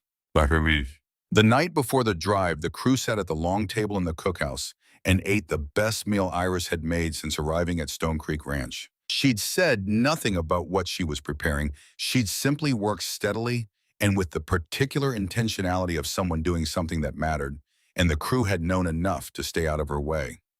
What appeared on the table was the result of 3 hours of focused effort, a full roast proper bread, vegetables from the early spring garden she'd planted in March, intended with the same care she'd brought to everything, a pie that Finn had declared the best thing he'd ever eaten and then eaten most of by himself. Caleb sat at the head of the table and watched his crew eat. He thought about the table a year and a half ago, 2 years ago now, when his father had still been alive and 12 men had sat here, and the question of whether Stone Creek would survive another season had been theoretical rather than acute. He thought about the table 6 months ago, when the question had become concrete and the table had seated 3 people, and the silence had been the silence of things running down. 8 people sat at the table now. The conversation was easy, overlapping the kind of noise that meant people were comfortable enough to speak freely.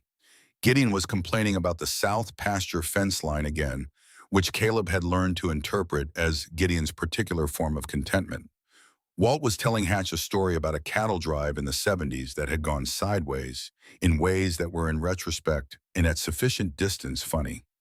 Finn was showing Morales something he'd been reading in a newspaper column, tracking the words with his finger. Iris sat to Caleb's right, not close enough to be significant in any obvious way, but present in the specific manner of someone who belongs in a place and knows it. She was watching Finn with the expression she had when she was pleased about something, but didn't want to make the person feel observed. He's reading well, Caleb said quietly so only she could hear. He is, she said. He's going to be fine, that kid. He took a lot of risk for you. He took them because he's the kind of person who takes risks for people he cares about. She glanced at Caleb's sidelong. It's actually a quality I've noticed runs in this crew. Caleb looked down at his plate, felt the particular warmth of a thing that doesn't need to be stated directly to be understood. Iris, he said. When we get back from Great Falls, he stopped, started again. There are things I'd like to say that aren't the right things to say the night before a cattle drive. She considered this. Are they the kind of things that will keep until after the drive? They'll keep, then they'll wait. She picked up her coffee. And we'll get the cattle to Great Falls first. And then I'll say them. And then you'll say them, she agreed. From down the table, Walt caught Caleb's eye over his coffee cup and looked away with the expression of a man who has seen nothing and has opinions about it regardless. The meal ended. The crew dispersed to their preparations, their gear laid out, and their sleep taken early because tomorrow would start before the sky had decided on a color. The cookhouse was cleaned, Iris's rule respected without exception.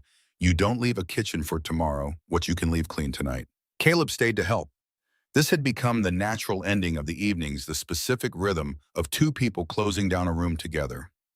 He washed, she dried. They moved in the coordinated way of a partnership that had been built through repetition into something that felt from the inside inevitable. I'm scared, he said when the dishes were nearly done. He said it plainly the way Iris said things. She looked at him. Of the drive, of all of it. The drive, the bank, note, the all of it. He looked at the window at the dark Montana night outside. My father built this ranch because he believed in it, and then he spent the last years of his life watching it become the thing he'd built it against, a small, failing, bitter thing. I'm afraid. You're afraid you're going to end up the same way, Iris said. Yes. She set down the dish she was drying and turned to face him fully. Caleb, she said, your father built this ranch and then spent the rest of his life protecting it from people. You spent the last 2 months building it back up with them. She gestured toward the empty chairs at the long table where 8 people had just eaten and talked and planned for tomorrow. That's not the same trajectory. It might be if the drive fails, if the banknote, if the drive fails, we'll find another way. If it doesn't fail, we'll have solved the problem. Either way, she moved toward him, deliberate and certain, and took his hands in the way of someone who has decided to be very clear. Either way, you are not alone in this. Do you understand me? He looked at her, at the steady gray eyes and the practical hands and the specific composed certainty that was her most essential quality. Not optimism, which was a wish, but something more useful. A commitment to act usefully within whatever circumstances actually existed. I understand, he said. Good. She held his hands for one moment longer, then released them. Get some sleep. Tomorrow is going to be a long day. She turned back to the last of the dishes. He stood for a moment in the warm kitchen, feeling the particular quality of a man who has been told something true by someone who meant it and then went to the door. Iris, she looked over her shoulder. I'm glad you came to Stone Creek, he said. She turned back to the dishes, but she was smiling. Good night, Caleb, she said. He went out into the Montana night, and the stars were out in force, and the ranch was quiet with the particular quiet of a place that has survived something and is resting before it has to be tested again. In the morning, the drive would begin. 180 head of cattle, 4 weeks of trail, 300 miles of Montana to Great Falls, and the sale that would save the ranch, or if the numbers didn't hold, require them to find another way. But tonight, Stone Creek was quiet, and the cookhouse lamp burned steady. And Caleb Hargrove, who had spent a year and a half watching his father's ranch die, in the last 6 weeks watching it begin to live again, walked to the main house under the stars and felt for the first time in a long time like tomorrow was worth the trouble of getting there. They moved the cattle out at first light. 180 head, the full Stone Creek herd, including the 15 recovered from the winter pasture that Caleb hadn't been counting on, came out of the corrals in the particular ornery, half-wild way of cattle that have been stationary all winter and have opinions about it. The first hour was chaos of the controlled kind cowboys on all sides, Walt riding point with the authority of a man who had done this before and intended to do it correctly. Gideon on the west flank complaining about the cattle's attitude in a tone that suggested he found this complaint refreshing. Iris rode with the main body. She was not a natural rider. She'd told Caleb this plainly.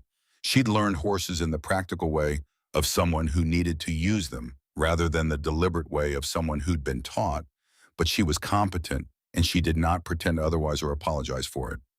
She rode steadily, adjusting when the terrain required adjustment, watching the herd with the same focused assessment she brought to a cookhouse inventory. How does it look?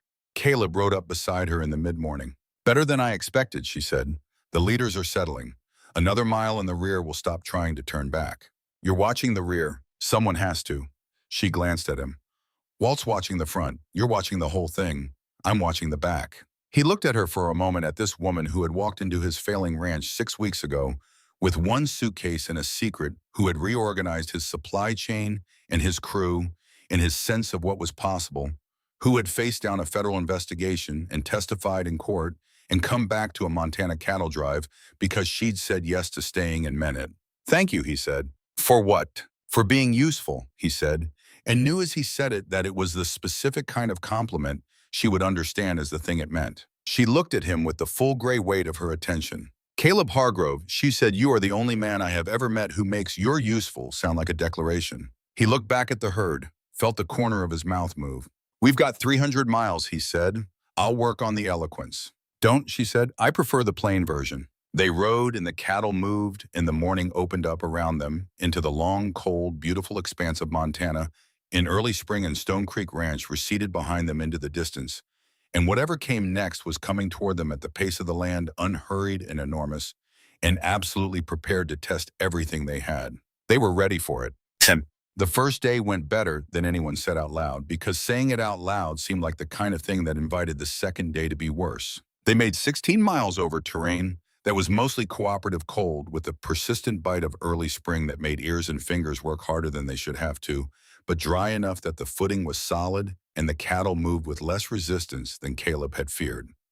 By late afternoon, the herd had found its pace, the lead animals accepting the direction with the resigned pragmatism of cattle who had done this before and understood that compliance was in the end less effort than resistance. They made camp at the creek Caleb had marked on the map, and Iris had a fire going, and the first meal of the drive ready in the time it took Walt and Gideon to get the herd settled and the night watch rotation established. How does she do that? Morales said, sitting down to a plate of beans and salt pork that were against all reasonable expectation. Not bad. Practice, Finn said. He was eating with the focused efficiency of someone who'd learned that on a cattle drive, meals were not social occasions but fuel. It's not practice, Walt said. He picked up his coffee and cradled it in both hands, looking at the fire with the expression of a man making an assessment. It's attention. She watches what people need, and then she provides it. Most people who feed others are doing it for their own reasons. They need to be needed, or they need to feel generous, or they need to be thanked. Miss Calloway does it because people are hungry and food is available, and the gap between those two facts is something she knows how to close. He paused. That's a rare thing. The camp settled into its first night rhythm. The watch rotation took effect. The cattle were quiet. The exhaustion of the day had served as its own discipline. The fire burned down to a manageable heat. Iris found Caleb at the edge of the camp, looking at the darkness beyond the firelight in the particular way of someone checking for things that might be wrong. First day, she said. First day, he agreed. We made good miles. We did. He was quiet for a moment. Iris, the drive is going to take everything the crew has. You should know if things get difficult, I'll ask you to stay with the supply wagon rather than... No, she said. You're not a cowhand. No, I'm the person keeping 8 cowboys capable of doing their jobs. She looked at him steadily. On a drive that matters as much as the riding. You know that. He did know that. He'd been managing the logistics of a cattle drive long enough to know that a cook who could keep the crew fed, the supplies organized, the sick tended, and the morale functional was not a peripheral role. But there was a part of him, the same part that had turned down $25,000, and meant it, that wanted to put people he cared about somewhere that involved less risk. I know, he said. Then don't argue with me about it. She said it without sharpness. Save the arguing for the things that actually need arguing about. What things are those? I'll tell you when we get there. She turned back toward the fire. You should sleep, Caleb. Tomorrow the real work starts. This wasn't real work. Today was a good day. A good first day on a cattle drive means the second day is where the actual drive begins. She looked over her shoulder. Sleep. He slept. The second day brought rain. Not the dramatic story weather kind of rain. Not the lightning and thunder and sudden tempests that required heroic management, but the slow, relentless gray Montana rain that simply came in from the northwest and stayed soaking everything by degrees, turning the trail into something that required 3 times the energy to navigate at the same pace. The cattle moved through it with bovine stubbornness. The horses moved through it with equine resignation. The crew moved through it with the compressed, sealed-off endurance of people who have committed to something and understand that conditions are not a factor in the commitment. Iris moved through it with her coat collar up and her hat pulled low, in a focus that Caleb watched from a distance and recognized from his knowledge of her now as the specific mode she entered when external conditions were difficult and internal composure was a professional requirement. By mid-afternoon, Gideon's horse threw a shoe. This was in the calculus of cattle drive problems, a moderate one, serious enough to require management, not serious enough to threaten the whole operation. But it required Gideon to ride slow and caused a partial backup in the left flank that took an hour to resolve, and by the time it was resolved, they were 3 miles behind the pace they'd planned. We can make it up tomorrow, Walt said at the evening camp. We make it up tomorrow or we're behind schedule at the river crossing, Caleb said. And the river crossing is the thing I don't want to do rushed. Then we push hard tomorrow and we're not rushed. The cattle are already tired. So are we, Walt said with the philosophical simplicity of someone for whom this observation required no particular response. Iris, who had made supper from supplies that were beginning to show the pressure of the drive not depleted, she'd planned well but requiring more creativity, sat down beside Caleb after the crew had eaten. Tell me about the river crossing, she said. Day 4 or day 5, depending on how day 3 goes. The Yellowstone at the Harlan Ford. It's wide there, not especially deep at this time of year, but fast from snowmelt. We've done it before in better conditions. What are the risks? Cattle panic in moving water. If the leaders hesitate, the whole herd backs up. If anything spooks them mid-crossing, we can lose animals. He paused, and the footing on the far bank is going to be soft. Early spring. We'll need to move everyone through quickly before the bank deteriorates from the traffic. Iris was quiet for a moment, looking at the fire. What can I do? Stay at the near bank with the supply wagon until the herd is mostly through, Caleb said. Then cross with the rear guard. And if something goes wrong mid-crossing, then you stay on the bank, he said. That's not negotiable. She looked at him. The firelight was on her face, and in it her expression was direct and steady and not entirely pleased. "We'll discuss that closer to the crossing," she said. "There's nothing to discuss." "There's always something to discuss." She stood. "Get some rest. Tomorrow is a long day." It was in fact a very long day. 21 miles over terrain that was drier than day 2, but more demanding, a long descent into a narrow valley that required the cattle to be walked slowly to prevent injury, followed by a climb on the far side that the animals resisted with the stubborn single-mindedness of creatures who had opinions about inclines. Gideon's remounted horse held. The crew held. The cattle, after the manner of cattle, did what cattle do, which is the thing they wanted to do until the alternatives were made sufficiently clear. They made camp at Crow Creek with an hour of daylight left, which was less than Caleb wanted and more than he'd feared. Iris had the fire started before the last cattle were settled. She fed the crew in the particular efficient way of someone who understood that fed people were capable people and hungry people were not. And by the time the supper was cleared, the crew's energy had stabilized into something that could survive another night watch. Finn, who had been riding the easier flank positions and managing them with a steadiness that surprised and didn't surprise Caleb, came to the fire last. "Boss," he said, sitting down with his plate, "Day 4 tomorrow." "Day 4, Caleb confirmed. "The river. The river." Finn ate for a moment there. "We're going to be fine," he said with the conviction of someone who has decided to believe a thing and intends to follow through on the belief. Caleb looked at him. This kid who had taken a bullet's worth of risk for a woman he'd known 6 weeks and who was growing into someone on this drive visibly mile by mile, and thought about what Iris had said on the first day about the kind of person who takes risks for people they care about. "Yeah," Caleb said, "we're going to be fine." He looked at Iris across the fire. She was watching Finn with the expression she had when she was proud of someone and didn't want to embarrass them by showing it. She caught Caleb's eye. Something passed between them in the firelight. Nothing said, nothing needed to be said. The specific communication of two people who have been through enough together that the important things have found a way of transmitting that doesn't require words. The fire burned down. The watch rotation took their positions, and the cattle drive slept in the Montana darkness with the sound of the Yellowstone River running somewhere to the north, not distant enough to ignore, not close enough yet to require anything. Day 4 was coming. They reached the river at mid-morning of the 4th day. The Yellowstone at the Harlan Ford was running higher than Caleb had hoped and lower than he'd feared, which was the kind of calculation that sounded like good news until you were standing on the bank watching 180 cattle mill nervously at the smell of moving water. The ford was perhaps 60 yards wide. The current was fast, not violent, but fast enough to make the footing uncertain and to require the horses to work for every step. The far bank was low and soft-looking, exactly as Caleb had predicted. "We lead from the front," Walt said. He was surveying the crossing with the focused attention of someone who had done this before and respected the task. "Take the strongest leads through, first get them to the far bank before they have time to think about it. If the front runners hesitate, we'll be sorting this out all day." "Who leads?" Hatch asked. "I lead," Caleb said. "Walt, you stay near the center of the herd. If anything breaks, you're the one who can pull it back together." He looked at Iris, who was standing beside the supply wagon at the near bank, with an expression of focused attention and something that was not quite argument, but was in the vicinity. "Iris." "I know," she said. "Near bank until the herd is mostly through." "All of it." She met his eyes. "The majority of it," she said precisely, and he understood that this was the negotiated position and he was not going to improve on it. He went to his horse. The leading cattle went in well. The first 6 pushed forward by the combined pressure of cowboys on 3 sides in the understanding that forward was the only option, hit the water, and crossed with bad-tempered speed, their instinct to be on firm ground again, overcoming their reluctance to be in the current.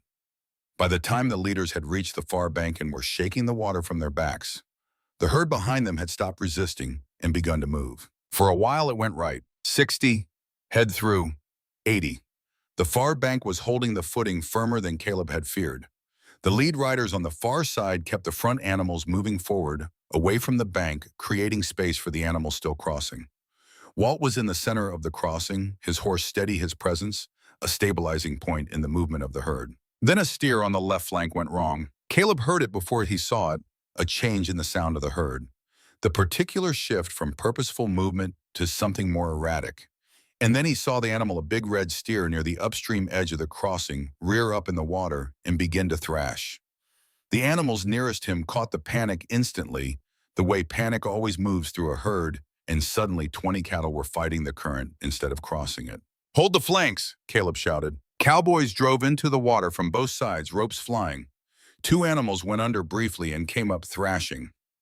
One of the horses stumbled, and its rider went sideways, catching the saddle horn and righting himself by a margin that made Caleb's throat close for a moment.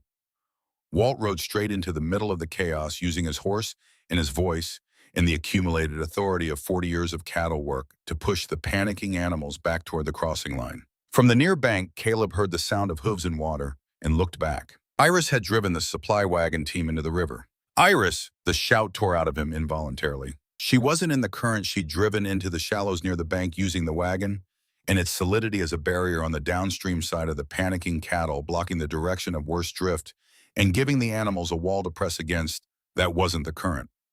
It was, from a pure logistics standpoint, exactly right. From every other standpoint, it was terrifying. The wagon held. The horses held. The panicking cattle, finding their flight, blocked reverse direction, and Walt and Hatch drove them back toward the crossing line with the controlled fury of cowboys who had not come this far to lose a herd in a river. It took 20 minutes to sort out. They lost 9 cattle, 5 who drifted too far downstream in the chaos and couldn't be recovered, 4 who went under in the panic and didn't come up again. One of the cowboys, Morales, went in when his horse stumbled in the far bank approach, but was pulled out immediately by Hatch, who'd seen it coming and had a rope ready. He was cold and shaken, and when the crossing was finally complete and everyone was on, the far bank was swearing with the comprehensive creativity of a man who has just been frightened into eloquence. Iris drove the supply wagon across in the relative calm of the aftermath. Caleb was waiting on the far bank. She pulled up the team and climbed down, and he was there before she'd fully stood, one hand on her arm, checking her over in the specific physical way of someone who needs to confirm that all the parts are present. "I'm fine," she said. "You drove it to the river. I drove into the shallows near the bank. There's a meaningful difference." She looked at his face. "Caleb, I'm fine. The cattle, 9 head." She processed this. "Manageable." "Yes." He didn't let go of her arm. "Iris, you drove into the river." "And it worked," she said, not defensively, simply accounting for the result. The animals needed something solid on the downstream side. The wagon was solid. She looked at him steadily. "I weighed the risk and I made a decision. That's what you do on a cattle drive." He looked at her for a long moment, this woman with river water on her coat and steady eyes and the composure of someone who had just made a very fast decision in a dangerous situation and was presently standing on the far bank because the decision had been correct. "Yes," he said, "it is." He finally let go of her arm. Around them, the crew were managing the aftermath, checking the cattle, checking the horses, checking Morales, who was sitting on the bank with a blanket and a cup of hot coffee that Finn had somehow produced from the supply wagon in the time it had taken Caleb to stop being frightened.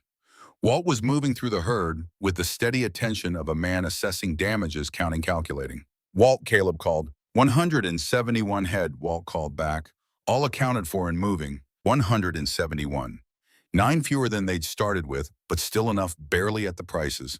Great Falls was likely to offer still enough to cover the banknote and have something left over for the ranch. Iris was watching the herd with the focused assessment she brought to supply inventories and supply negotiations and everything else she'd turned that particular attention toward. "We're still in range," she said. "Yes." "Then we keep moving." She turned toward the supply wagon. "I'll have something warm ready at the next camp."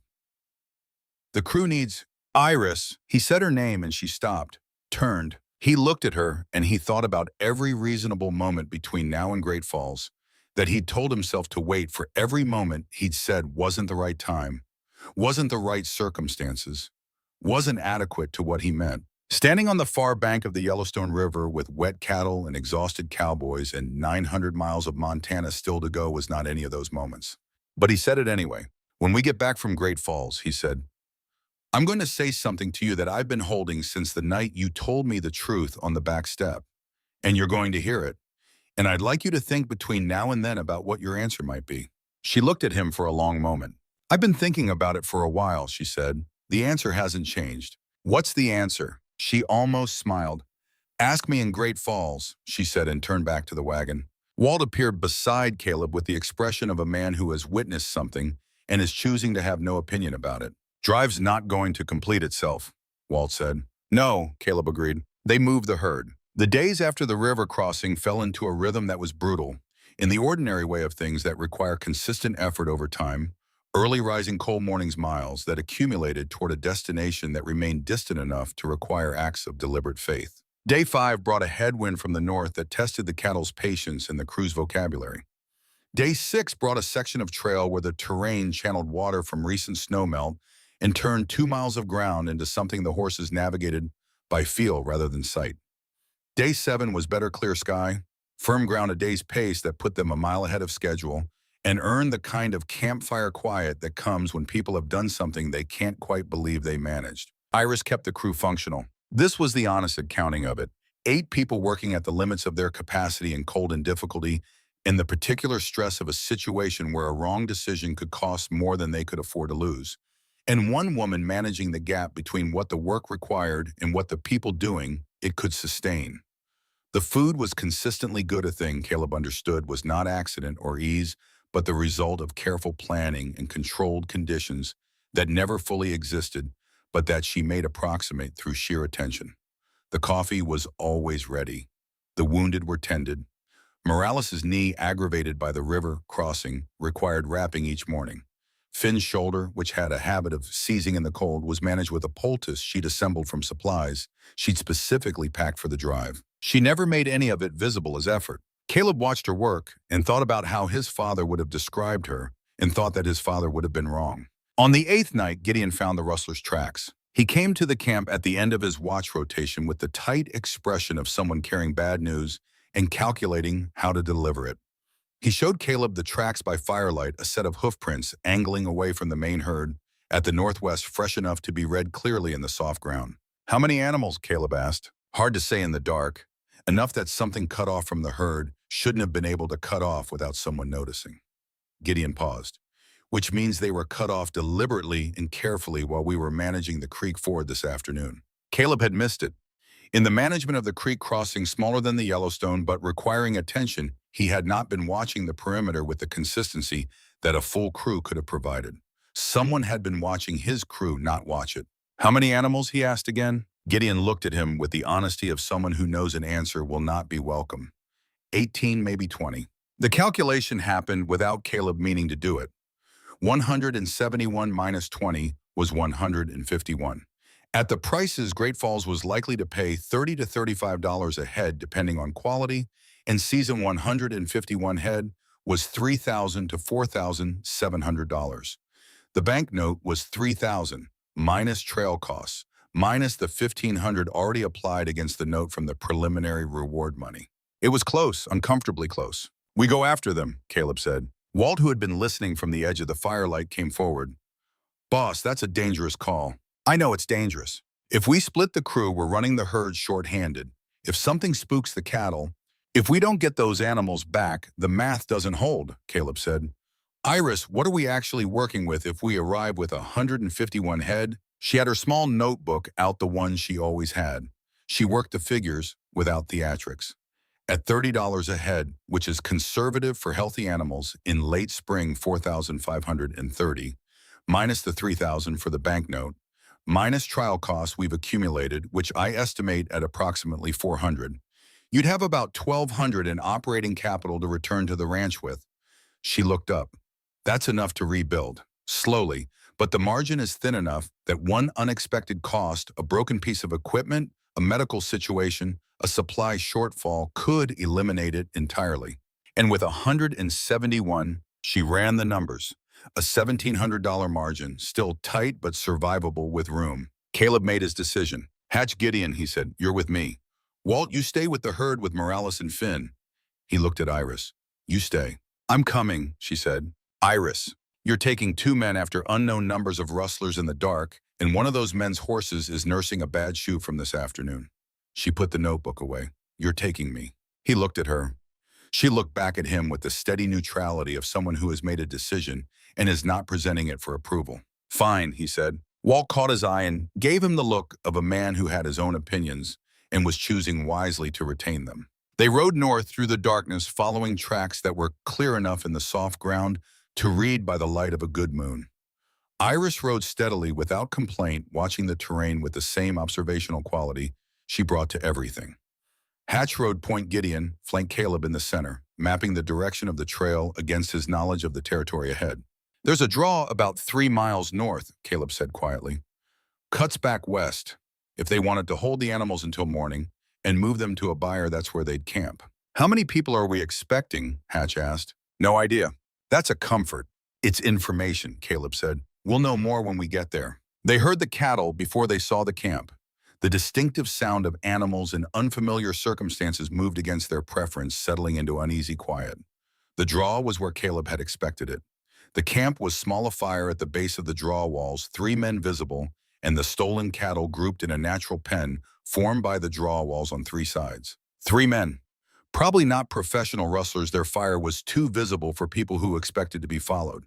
Opportunists, the kind that watched a drive for weakness and moved when they found it. Caleb told Hatch to take the west approach, told Gideon on to block the exit to the north.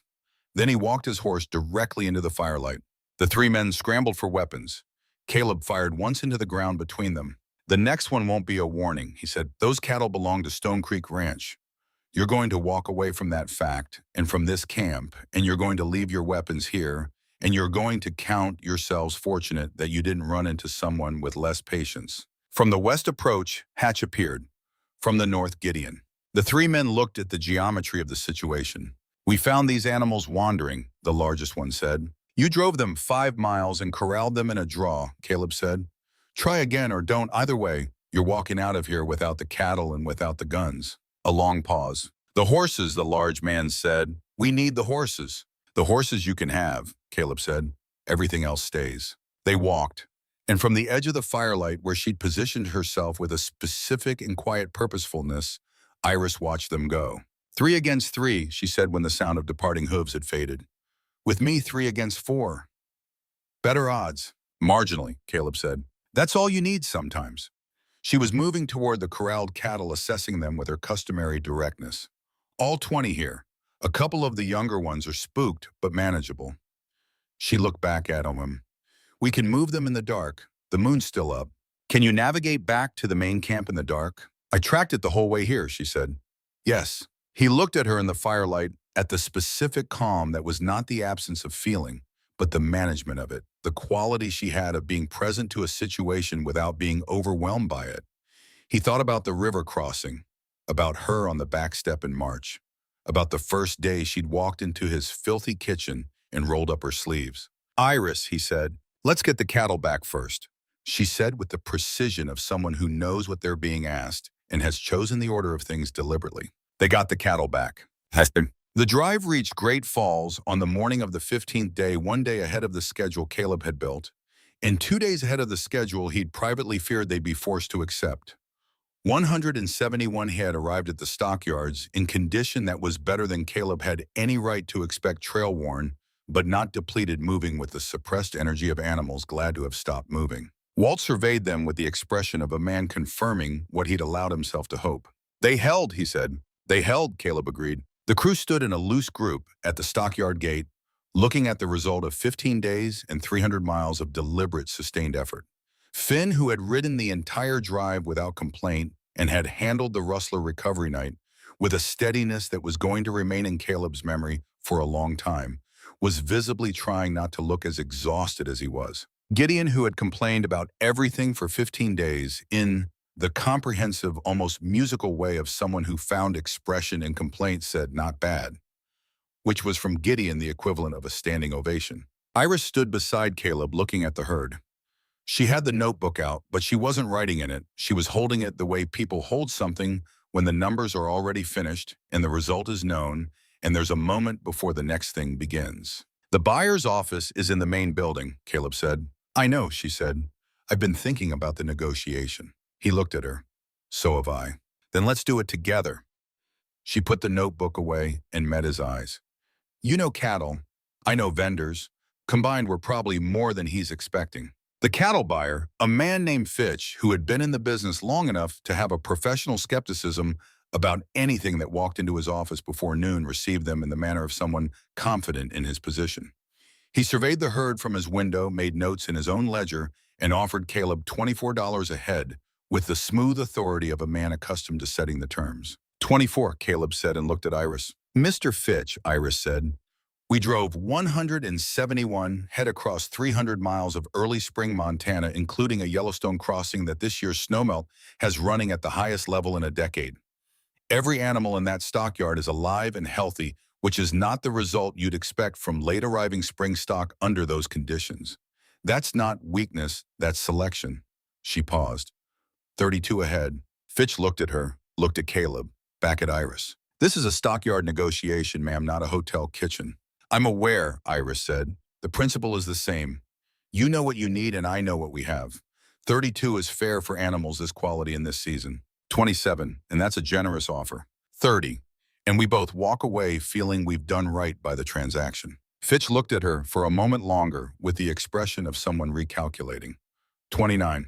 Agreed, Iris said, and extended her hand, and Fitch shook it with the slight surprise of a man who didn't often shake hands with women in his office. 171 head at $29 each, $4,959. The number sat in the air of the buyer's office with the specific weight of a thing that has been worked toward for a long time. Caleb looked at it. He thought about his father's grave with the leaning headstone. He thought about the empty table that had seated 12 and then 3 and then nobody. He thought about a woman who had come out of a supply wagon 6 weeks ago with one suitcase and a secret and had turned the thing around.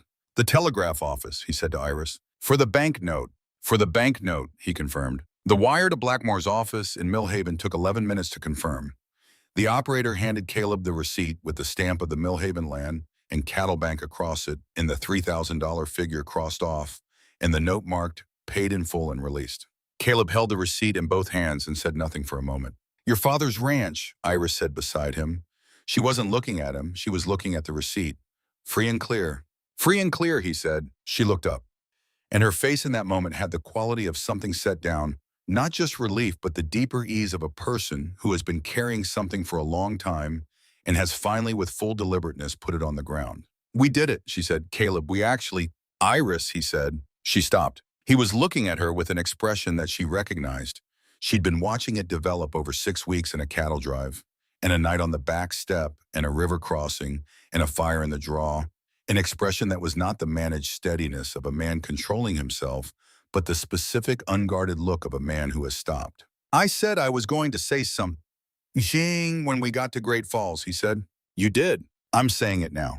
He put the receipt in his pocket. Iris, I have been afraid of people my entire adult life. My father taught me that they would leave or steal from me or disappoint me, and I believed him because he was the only person I fully trusted, and everything he said seemed like it had been paid for in experience. He paused. You proved him wrong, not by being perfect, by being honest, by showing up every day and doing the work regardless of whether it was convenient or easy, and never once asking for credit for it. He held her gaze. I love you. I've been working towards saying that plainly for a month, and I'm saying it now.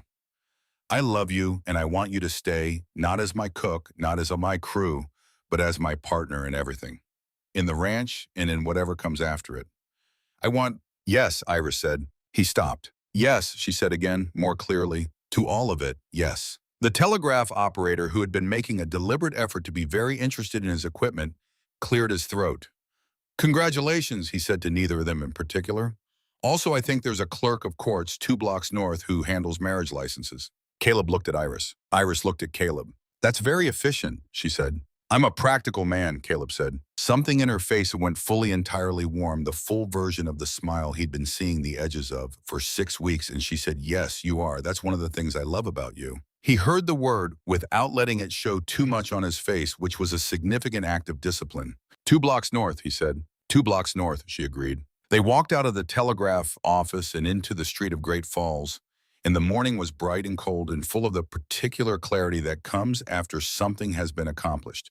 And 2 blocks north was a clerk of courts who handled marriage licenses and didn't ask unnecessary questions, and the crew of Stone Creek Ranch was waiting at the stockyard to hear what came next. What came next was this. Caleb Hargrove and Iris Calloway were married in Great Falls, Montana on the afternoon of the 15th day of their cattle drive with Walt Briggs as witness and Finn watching from the doorway, with an expression that was equal parts moved and embarrassed by being moved. The ceremony was brief.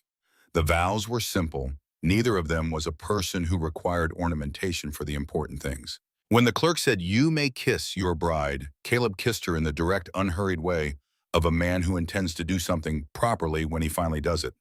Iris kissed him back in the manner of a woman who has been waiting a reasonable amount of time for something reasonable to happen. Walt, who had known many things in 40 years of ranch work, looked at the ceiling. Finn, who was 16 and finding that some things were too large to look directly at, looked at the floor. "Well," Walt said when it was done, "the crew's going to want to hear this." "The crew can hear it over supper," Caleb said. "We're in Great Falls," Iris said. "I'm not cooking supper in Great Falls on the day I was married." This was in fact the most reasonable position anyone had taken in the entire conversation. Walt found a restaurant. The crew of Stone Creek Ranch, 8 people who had driven cattle 300 miles in early spring conditions through weather and rustlers in a Yellowstone River crossing that had been closer than any of them had admitted at the time, sat at a table in Great Falls and ate a meal they hadn't prepared and drank something that wasn't trail coffee and celebrated in the specific way of people who have accomplished something difficult. The fact that they were all still there and that things against reasonable expectation had come out right. "Boss," Gideon said at some point in the evening, "I want you to know I have several complaints about this drive that I intend to make formally." "Formally," Caleb said. "In detail, the South 40 fence situation, I have been thinking about it since day one and I have notes. I'll look forward to it. Also, the crossing on day 4 should have been handled differently." "It was handled correctly," Iris said from beside Caleb without looking up from her supper. Gideon opened his mouth, closed it, looked at Walt. "She's not wrong," Walt said. The table laughed. And the laughter was the specific kind that comes when people who have been through something difficult together reach the far side of it and discover that they're still themselves. Finn, who had been quiet for most of supper in the way of someone managing a large feeling with insufficient practice, looked at Iris and said, "Miss Iris, Mrs. Hargrove." He stopped, apparently startled by the sound of the name. "I just wanted to say, you taught me how to read, and you didn't have to. And I know the reading it's not as big as everything else that happened, but it matters to me. It's going to matter to me my whole life." The table was quiet for a moment. Iris looked at Finn with the expression she had when she was not going to let herself cry in public, and was exercising significant discipline in the service of that goal. "You did the work," she said. "I just showed you where to start." Finn nodded once and returned to his supper. And Caleb, who had watched this exchange from a foot away, thought about a table at Stone Creek that had seated 12 and then 3, and now seated 8 and was going to seat more. And thought that his father had spent 30 years building a ranch and had died without knowing what it was for. And thought that he was beginning to understand. They left Great Falls the following morning. The return trip was different from the drive in the way that all return journeys are different, the same ground covered with less urgency, the destination known, the thing that had to be accomplished already accomplished. The crew rode without cattle, covering ground faster, and the mood was the particular ease of people who have been tested by something and have come through it and are now traveling through the aftermath. Caleb rode with the bank receipt in his jacket pocket. He had checked for it twice in the morning, the way a man checks for something he doesn't entirely believe is real yet. On the third check, Iris, riding beside him, said, "It's still there." "How do you know I was checking?" "Because you've touched that pocket and twice since we left town." He put his hand down. "It's real," she said. "The note is paid. The ranch is clear." He looked at the road ahead, the long northward reach of it through terrain that was beginning to show the tentative green of late spring, the grasses coming in under the brown remnant of winter. The sky was the enormous, unhurried blue of Montana, fully decided on the season. "I keep thinking about what my father would say," he said. "What do you think he'd say?" "Half of me thinks he'd say I did it wrong.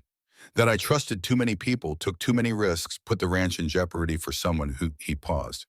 "The other half thinks he'd say I finally figured out what the ranch was for." Iris was quiet for a moment. "What is it for?" "People," Caleb said. "That's what I couldn't see for the first 2 years. He built it for the work, and then the work was for what? So he could keep building. He spent 30 years accumulating something and died alone with it." He looked at the road. "That's not what I want." "What do you want?" He looked at her. At the woman riding beside him, who had arrived with one suitcase and a copper wire clasp and had become with a specific and deliberate completeness the reason the ranch mattered. "I already have it," he said. She held his gaze for a moment, then looked back at the road. but she was smiling in the way she smiled when she didn't want to be caught smiling. "Don't get sentimental about it," she said. "Too late." "I know." A pause. "I don't actually mind." "Well, they were 4 days out from Great Falls when Finn came to ride alongside Caleb on the afternoon of the third day, with the expression of someone who has been thinking about something for long enough that it requires speaking. "Boss," he said. "Finn, I want to ask about the profit-sharing arrangement." Caleb looked at him. "You've been thinking about that since Great Falls, haven't you?" "Since Millhaven, actually," Finn said. "When I heard you and Walt talking about it before the drive, 5% per core crew member." He considered. "Does that include me? I know I'm the youngest. I know I'm not a proper cowhand yet." "You rode the full drive," Caleb said. "You handled the Rustler recovery. You learned to read because someone offered to teach you, and you decided it mattered." He paused. "Your crew, Finn, same terms as the others." Finn sat with this for a moment with the focused seriousness of someone absorbing information that matters. "Thank you," he said. He turned it over once more. "Boss, when we get back, I'd like to stay on, not just for the season. I'd like to make Stone Creek, I'd like it to be where I'm from, if that's something that's possible." The simplicity of the request hit Caleb in the chest in the way that simple things sometimes did. "It's possible," he said. Finn nodded once with the economy of someone who doesn't need to say more when the important thing has been said. He let his horse drop back to his usual flank position. Caleb rode in silence for a while, feeling the specific quality of a man who is understanding something about what he's building. That evening at the fire, he told the crew about the profit-sharing arrangement, formally the same terms he'd described before the drive, now formalized by the fact of the drive's completion and what it had produced. 5% of drive proceeds per core crew member, increasing with tenure, guaranteed in writing before the next season. The crew listened. "In writing," Walt said. "In writing," Caleb confirmed. "Iris helped me draft it before we left Great Falls." He looked at her across the fire. "She's good with contracts." "Among other things," Walt said, and left it at that. Hatch and Morales exchanged the particular look of men who have just realized that what they'd taken on as seasonal work has become something with longer terms. Not displeased, reassessing. "I'm in," Morales said. He rubbed his knee, which had been giving him trouble since the river crossing, and seemed to decide something. "This knee, it bothers me less than my last 3 jobs bothered my conscience. That's worth a percentage." General agreement moved around the fire. Gideon said, "I have conditions." "Of course you do," Caleb said. "The South 40 fence situation," Gideon said. "It needs to be addressed before fall. It's been a problem since your father's time. It's going to be a problem next year if we don't." "I'll look at it when we're back," Caleb said. "Iris, can you put it on the list?" Iris had her notebook out.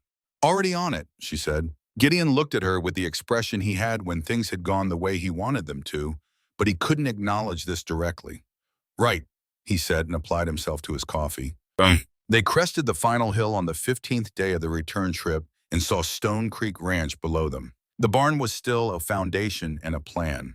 The main house had its boarded windows and its repaired door and its general look of a building that had survived something and was waiting to be more than a survivor.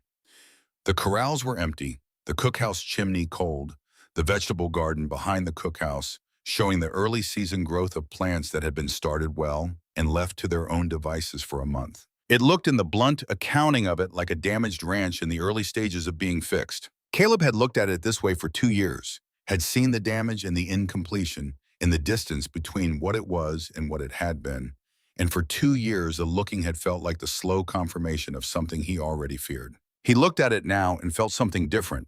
"The garden's coming in," Iris said beside him. "It is. I started the early beds before we left. Carrots, turnips, the cold weather herbs. They didn't need much, just the right start."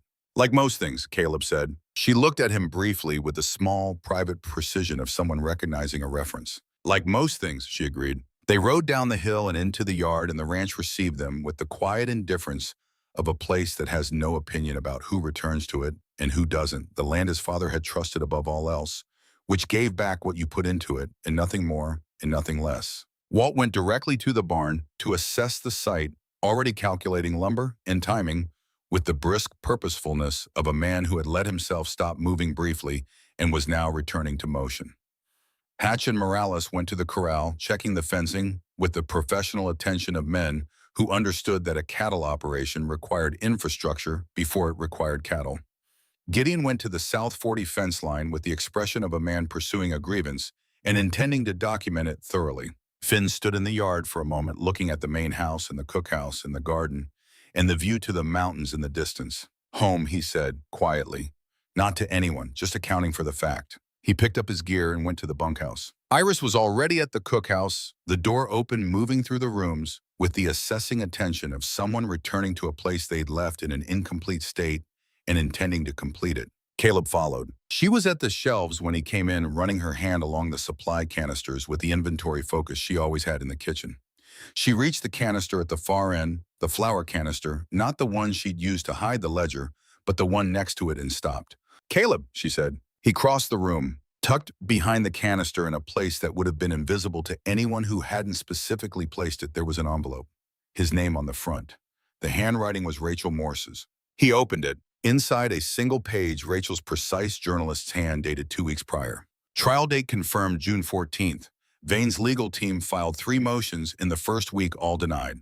The federal prosecutor describes the case as the strongest she's handled in 12 years. The ledger, combined with the corroborating financial evidence and 4 witnesses, is described as comprehensive beyond challenge. Thomas sends his regards and says to tell you that Iris Calloway is the most consequential client he's ever had, which, coming from Thomas, is significant. The preliminary reward of $1,500 has been confirmed. The full reward of $10,000 will follow conviction. The girls, all of them recovered from Vane's operation, have been placed with families or found independent circumstances. Several have written to say they are well.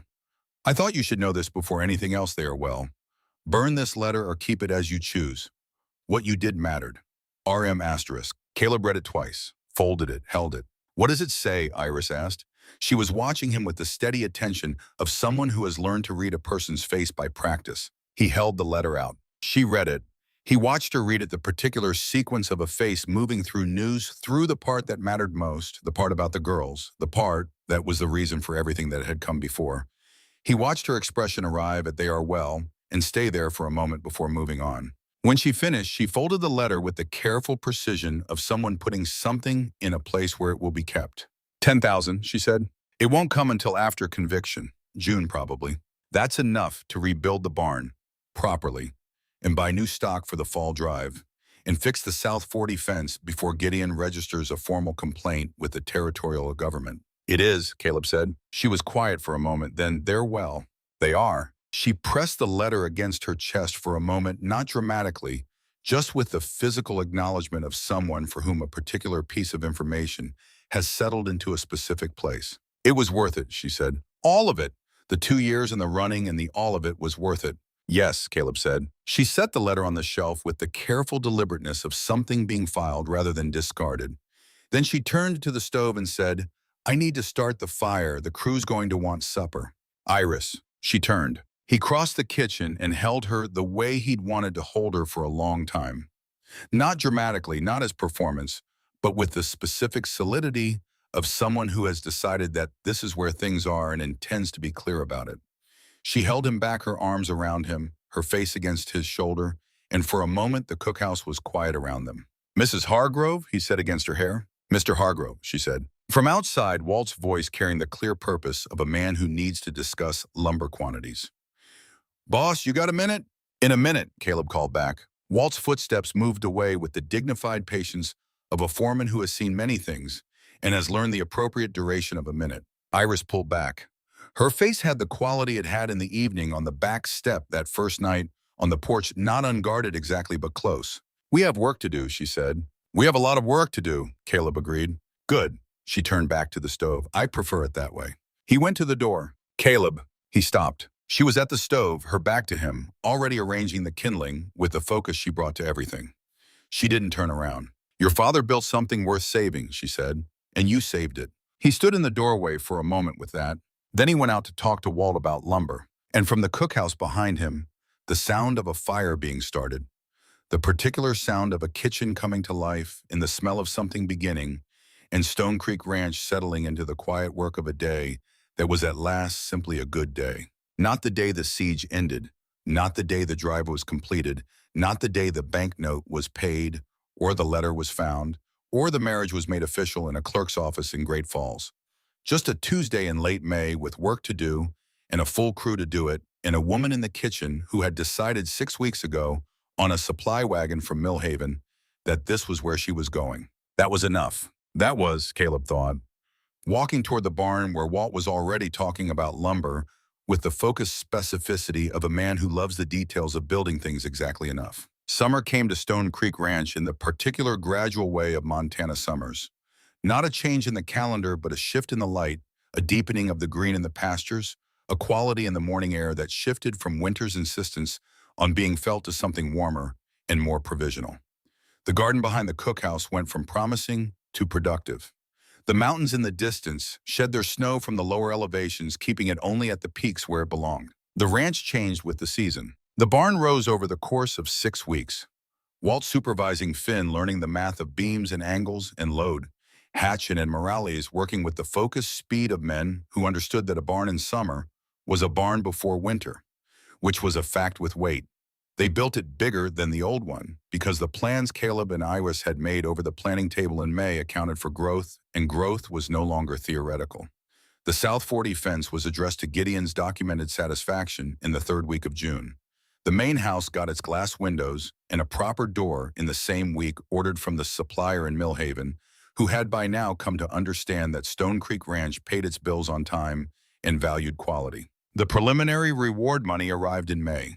The full conviction reward arrived as Rachel had predicted in the 1st week of July, 3 days after Marcus Vane's sentencing. The jury had deliberated for 4 hours. The verdict on all charges was guilty. Thomas Alderton sent a letter. The Girls Advocate organization that Rachel had helped establish sent another. Iris read them both at the kitchen table on a Tuesday morning while the crew was at work, and Caleb sat across from her and watched her read them and said nothing because there was nothing that needed to be said. When she set them down, she looked at the window at the summer light on the mountains. "It's done," she said. "It's done," he agreed. She folded the letters with the care she brought to things that mattered. Put them in the small cedar box she kept on the shelf above the window, the same shelf where the ledger had lived for a brief time, where Rachel's first letter had been found and returned to the bread she'd been making. That was all. That was exactly right. The fall drive was better than the spring drive in every measurable way. This was, Caleb acknowledged to Walt at the end of it, the result of having learned what they needed to know. In the spring, the route, the river conditions, the places where the terrain could be managed, and the places where it had to be respected. It was also, and he said this plainly, the result of having a crew that had done this once and understood what it asked of them. 192 head they'd added to the herd over the summer, with the reward money buying from 2 of the smaller operations that were selling off stock selecting with care, arrived in Great Falls in 12 days, which was 3 days faster than the spring drive and in markedly better condition. Fitch at the buyer's office received them with something approaching warmth. "Mrs. Hargrove," he said to Iris. "Mr. Fitch," she said, $34. He looked at the herd. 31. 33, we both know that's right. 32.5, Fitch said. "Final." "Agreed," Iris said. On the way out, Fitch said to Caleb with the manner of a man making a professional observation, "Your wife has an excellent eye for a negotiation." "She has an excellent eye for everything," Caleb said. The numbers from the fall drive arrived home with them and settled into the ranch's accounts with the specific satisfaction of figures that describe a working operation rather than a surviving one. Stone Creek was not wealthy. It was not yet what Caleb's father had built at the height of his ambition, but it was functional and free of debt and growing in the specific disciplined way of something that would last. Walt put it most plainly, as Walt tended to do, "The ranch will be fine, boss. The next drive will be better. The one after that better still." "You sound certain," Caleb said. "I am certain." Walt looked at the new barn, at the repaired house, at the vegetable garden that was being put to bed for winter with the methodical care of someone who intended to plant it again in spring. Some things you just know. The first snow came in October. Iris found Caleb at his father's grave on the morning of the first snow, which was not unusual. She had noticed, without commenting on it, that he sometimes went there when he needed to think. The headstone had been straightened in September, set in fresh mortar by a stonemason from Millhaven. The ground had been leveled. There were flowers from the garden pressed against the stone, the last flowers of summer put there by Iris's hand on a morning in August, when she'd simply done it without being asked. She stood beside him. "You'd have liked her," Caleb said to the headstone. Iris looked at the stone, read his father's name and dates. Thought about a man who had built something fine and died alone inside it because he'd forgotten that the building was supposed to be for something. Maybe, she said honestly. I think we'd have argued. I think he was the kind of man who argued. He was, Caleb said. He was exactly that kind of man. A pause. I think he'd have respected you. Is that better? From him? Much better. He looked at the headstone for a moment longer, then looked at Iris with the directness he'd been developing, the practiced openness of the man who had decided with full deliberateness not to be his father's version of himself. I think he'd have told me I was a fool, and then privately decided I'd done right. That's a reasonable assessment, Iris said. He took her hand. They stood in the first snow, which was coming down in the unhurried way of a first snow that hasn't fully decided to commit a suggestion of winter rather than a fact of it. The mountains in the distance had been white for weeks. I used to come here and feel like I owed him something I couldn't pay, Caleb said. Like the ranch was a debt that came with his memory, and I was always behind on it. And now I feel like I'm continuing something. He squeezed her hand. He started it. I'm going on with it. That's how it's supposed to work. Iris looked at the headstone for a moment. He built a good thing, she said, a better thing than he knew. They walked back to the ranch through the first snow, and the cookhouse smoke was already rising because Finn had started the morning fire while they were gone, this being the kind of contribution he'd taken on without being asked, a small act of care that was also understood correctly, a statement about where he belonged. The winter was long and honest and full of the specific satisfactions of a working ranch in the season, when the main work was preparation. The crew settled into the rhythms of it, mending gear and tending animals and the ongoing maintenance of a place that required constant attention to remain functional. Finn progressed from newspapers to books. Iris had ordered 3 from Millhaven in November, and he worked through them with the focused patience of someone who had discovered that reading was not a task to complete, but a door that kept opening. Walt taught the newer crew members the particular arcana of Montana winter ranching, how to read weather before it arrived, how to keep cattle healthy and cold that could kill the careless, how to manage the slow days in ways that kept men capable when the fast days returned. Iris ran the kitchen and the accounts and everything adjacent to both. This was, Caleb observed more than once, the honest and accurate description of what she did not, because the kitchen was the limit of her contribution, but because the kitchen was where everything else radiated from.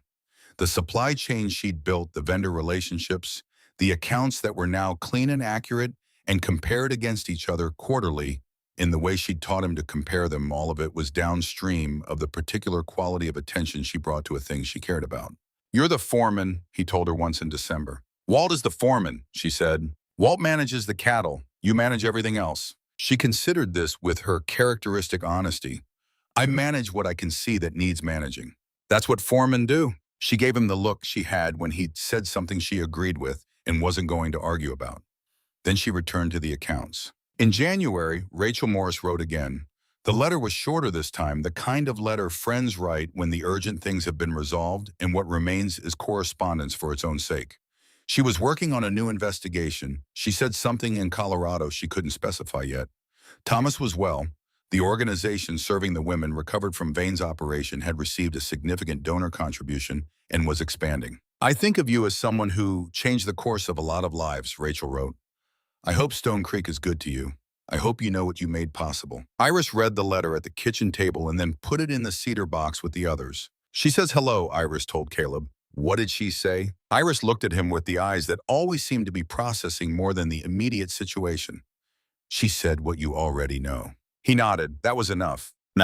Spring returned. The garden was planted earlier this year because Iris had extended the cold frames she'd built in the fall and could start seedlings 3 weeks before the last frost, which meant lettuce and early greens in April, and fully established plants ready to go into ground the moment conditions allowed. The crew, by now accustomed to the quality of the food this produced, took a proprietary interest in the outcome of the garden that Caleb found quietly specifically pleasing. Gideon had opinions about the lettuce varieties. These were shared with the thoroughness of all Gideon's opinions and were upon consideration mostly correct, which Iris acknowledged with the particular grace of someone who can receive expertise without ego. The spring drive was better than the fall drive, which had been better than the first spring drive, which was the direction Caleb had been hoping to go. 208, head 12 days, Great Falls, $35 a head. Fitz shook Iris's hand without negotiating. You trained him, Caleb said to her on the way out. I established expectations, she said. He made the rational choice. That's what teaching is. She smiled, the full version, the one that was for him. Don't tell him that. On a Thursday in May, the second year of their marriage, Iris told Caleb that they were expecting a child. She told him in the kitchen because the kitchen was where important things happened, where the crew had gathered the night before the drive, where the ledger had been hidden, and the letters from Rachel had been kept where she'd been on the first night and on every night since. She told him plainly and directly because she was a plain and direct person and watched his face do the thing that his face did when he was absorbing something large, the stillness of a man who has stopped to fully contain what he's been told. When, he said, November, maybe late October. He looked at her for a long moment.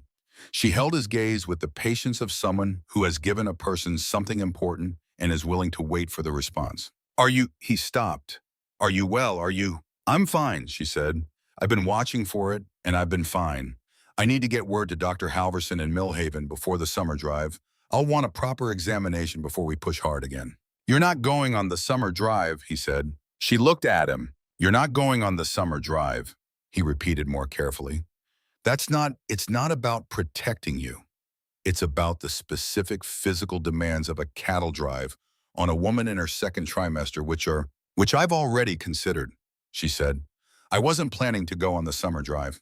He stopped. I was going to tell you that, she said, before you told me. He sat, and she sat across from him. The morning light was on both of them. A child, he said. A child, she agreed. I don't know how to do that, he said. I don't know, my father wasn't the model I'd have chosen for. You know how to take care of people, Iris said. You know how to be present when it's hard. You know how to choose something and mean it. She held his eyes. You've been doing those things since before I got here. You'll know how to do them for a child. He looked at her with the complete attention he gave to things that mattered. Iris, he said, you are the most competent person I have ever known. She tilted her head slightly. Is that what you're going to say when I tell you we're having a baby? You're the most competent person I've ever known, he said. And I am grateful every day that you decided to stay, and I love you in a way that I don't entirely have words for, and I am terrified, and I am so, he stopped. I'm glad, he said. That's the word. I'm glad. She reached across the table and put her hand on his. Me too, she said. From outside, Finn's voice calling something to Gideon about the north fence. Walt's measured response. The sounds of a working ranch in the morning. From the garden through the window, the vegetable beds coming in the early greens already showing the result of attention paid at the right time. We should tell the crew, Iris said. They'll be insufferable about it. Finn will be insufferable. Walt will pretend not to be moved. Gideon will have opinions about child rearing that I expect will be comprehensive. She was smiling now, the full version. It's going to be wonderful. Is it? Caleb said. It is, she said with the certainty she brought to the things she knew. Caleb, we've already done the hard part. This isn't the hard part. The hard part was choosing to stay. The hard part was choosing to trust something when all your evidence said not to. The hard part was the night before the drive and the river crossing and the draws outside a fire in the dark, and all of it is done. She squeezed his hand. This is the part where we get to build. He turned his hand to hold hers. Then let's build, he said. The child was a boy. He arrived in late October, healthy and loud in the manner of a person with opinions about the world he'd entered and no reluctance to make them known. Walt, who had delivered calves in Montana weather for 40 years, was the one who rode to Millhaven and brought Dr. Halverson back at a pace that left his horse needing a long rest. Finn sat outside the main house for 4 hours without moving, which was his way of being present without intruding. They named him James for Caleb's father because some things were worth carrying forward and some things were worth renaming, and this was both. He had Iris's gray eyes. He had Caleb's stubborn quietness. He had, from his first days, the quality of someone who was paying attention to everything. Finn held him on the second day and was so transparent in his awe that the rest of the crew developed the good grace not to comment on it directly. Walt made no expression whatsoever, which was his expression for things too large for his usual economy of response. Gideon said the name was solid, which was the highest available form of Gideon's approval. James Hargrove, Iris said, sitting in the chair by the window with the baby looking at the mountains. What do you think of it so far? James had opinions about this in the direct, inarticulate way of new people who have not yet found the words, but have certainly found the feeling. Caleb sat on the edge of the bed watching them both. The October light was on the mountains, the same rose and gold that had been on them the first evening Iris had sat on the back step and told him the truth. The window glass was new and clean. The ranch below was at the end of its working day, the sounds of it settling and the crew returning, the barn doors closing. "My father never showed me what he'd built," Caleb said. "He kept building it. He kept pointing at what needed to be fixed. I grew up thinking the ranch was the point." He looked at his son in his wife's arms. "I didn't know you showed it to the people you'd built it for." "He would have come around," Iris said, "if he'd had longer." "Maybe." He looked at her. "I think he sent me a substitute." She raised an eyebrow. "A substitute?" "His stubbornness," Caleb said. "His refusal to take the easy answer. His belief that a place could be worth working for." He paused. "I got all of that from him. And then I met someone who did all of it better." She held his gaze for a moment. "That might be the most eloquent thing you've ever said," she observed. "Don't get used to it." "I won't." She looked back at James, who had quieted. "I am, though." Years later, when James was old enough to ask where the ranch came from, the full story, not the simple version, Caleb and Iris would sit with him on the porch in the evening and tell it. They told it the way things should be told, all of it, the hard parts and the quiet parts, the night before the drive and the river crossing, and the woman who came out of a supply wagon with one suitcase and a copper wire clasp. They told it without making it bigger than it was and without making it smaller. They told it as what it actually was, the story of two people who had both been running from different things and found in a failing ranch in Montana something worth running toward. "Were you scared?" James asked when he was old enough for that question. "Very," Caleb said. "Both of us," Iris said. "What did you do?" "We stayed," Caleb said. "We kept showing up. We did the work that was in front of us and trusted that the rest would follow." James thought about this with the focused seriousness that was entirely his mother's. "Did it?" he asked. "Follow?" Caleb looked at his wife. At the ranch around them, which was the ranch his father had built and which had been saved and which was now in the full accounting of it, something his father hadn't imagined, a place that was for people. Iris looked back at him, the same steady gray eyes, the same quality of paying full attention to what was actually in front of her. "Look around you," she said to her son. James looked. The mountains, the pastures going gold in the evening light, the barn bigger than the old one which had burned and been rebuilt and stood now with the specific solidity of things that had been made carefully. The crew moving through the end of the day's work.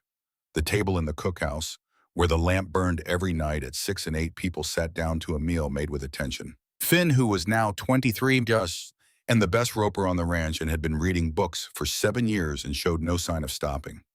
Walt, who was slower than he'd been, but whose knowledge of cattle and weather and terrain was the kind of knowledge that couldn't be taught, only accumulated over decades of paying attention. Gideon, who complained about everything with the sustained creativity of a man who loved a place enough to notice every imperfection. Hatch, Morales, the 2 new hands hired in the spring, young men from Millhaven who had heard through the specific word of mouth that mattered in that country that Stone Creek Ranch was a place worth working. "It followed," Iris said to her son. James looked at all of it for a long moment. Then he nodded once in the economical way he had entirely his father's and turned back to whatever book he'd brought out to the porch. The evening settled in around Stone Creek Ranch, and the mountains went from gold to rose to the particular deep blue of Montana at the edge of night, and the cookhouse lamp was lit, and somewhere in the middle distance, a coyote called once and was quiet, and the land did what land does, it held everything up. It had held up his father's ambitions. It had held up 2 years of a dying operation and 6 months of fear, and 1 cattle drive, and a Yellowstone crossing in high water, and a negotiation in a buyer's office, and a marriage made in a clerk's office, and a child named for the man who had started all of it. It held up Caleb and Iris Hargrove, who had been afraid of different things and had learned together the specific courage that comes from deciding that the right people are worth the risk of trusting. It held all of this up. That was what land did when the people on it finally understood what it was for. And Stone Creek, in the evening of a summer that was many years from the summer it had almost ended, was exactly what Caleb's father had built it to be, and also exactly what Caleb and Iris had made it, a place where people were fed and known and valued, and where the work of a day was worth doing because of what it was building toward, and where a boy with his mother's gray eyes and his father's stubborn quiet could sit on a porch at the end of a good day and look at everything that had survived and know without needing to ask that this was home. There was a ritual in the years that followed that no one had planned and everyone observed. On the evening of the anniversary of the spring drive, the one that had saved the ranch, the one with the Yellowstone crossing and the rustlers in the Great Falls Telegraph office, and the clerk of courts 2 blocks north, the crew would gather in the cookhouse for a meal that was better than an ordinary meal. Not a special occasion meal, not ceremony, just a specific quality of food made with the deliberate intention to mark something. Iris made it. She always made it. And every year the meal was different, and every year it was exactly right, which was the thing about her that Caleb had understood from the first bowl of stew at a table that used to seat 12. Walt would say every year the same thing better than last year, and every year it was true. Finn graduated from books to correspondence, letters to other ranch operations, to the territorial land offices, to 2 law students in Helena, who had become something like friends through a shared interest in property rights and water access that had started as practical concern and become genuine engagement. He was 25 and then 27 and then 30, and Stone Creek Ranch grew with him in the way that places grow when the people in them are growing. Gideon retired in the spring of James's 7th year, which he announced with the comprehensive thoroughness of a man who had been thinking about it for 3 years and had prepared remarks. He was going to his sister in Billings, he said. He had saved enough. He had opinions about the South 40 fence that he intended to put in writing before he left, which he did a 4-page document that was Caleb acknowledged privately to Iris mostly correct. His replacement was a young cowboy named Esteban, who had come up from New Mexico and who had the particular combination of competence and cheerfulness that the ranch's dynamics in the absence of Gideon's sustained grievances actually needed. He complained about nothing for the first 6 months, and then gradually began to develop opinions about the north grazing rotation that were expressed with an optimism that the crew found at first slightly unsettling and then entirely normal. The ranch adapted. The ranch always adapted.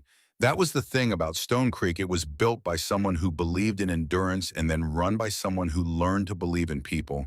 And the combination produced something that was both more durable and more alive than either quality alone would have made it. James Hargrove was 12 years old when he first wrote a full day's work alongside the crew.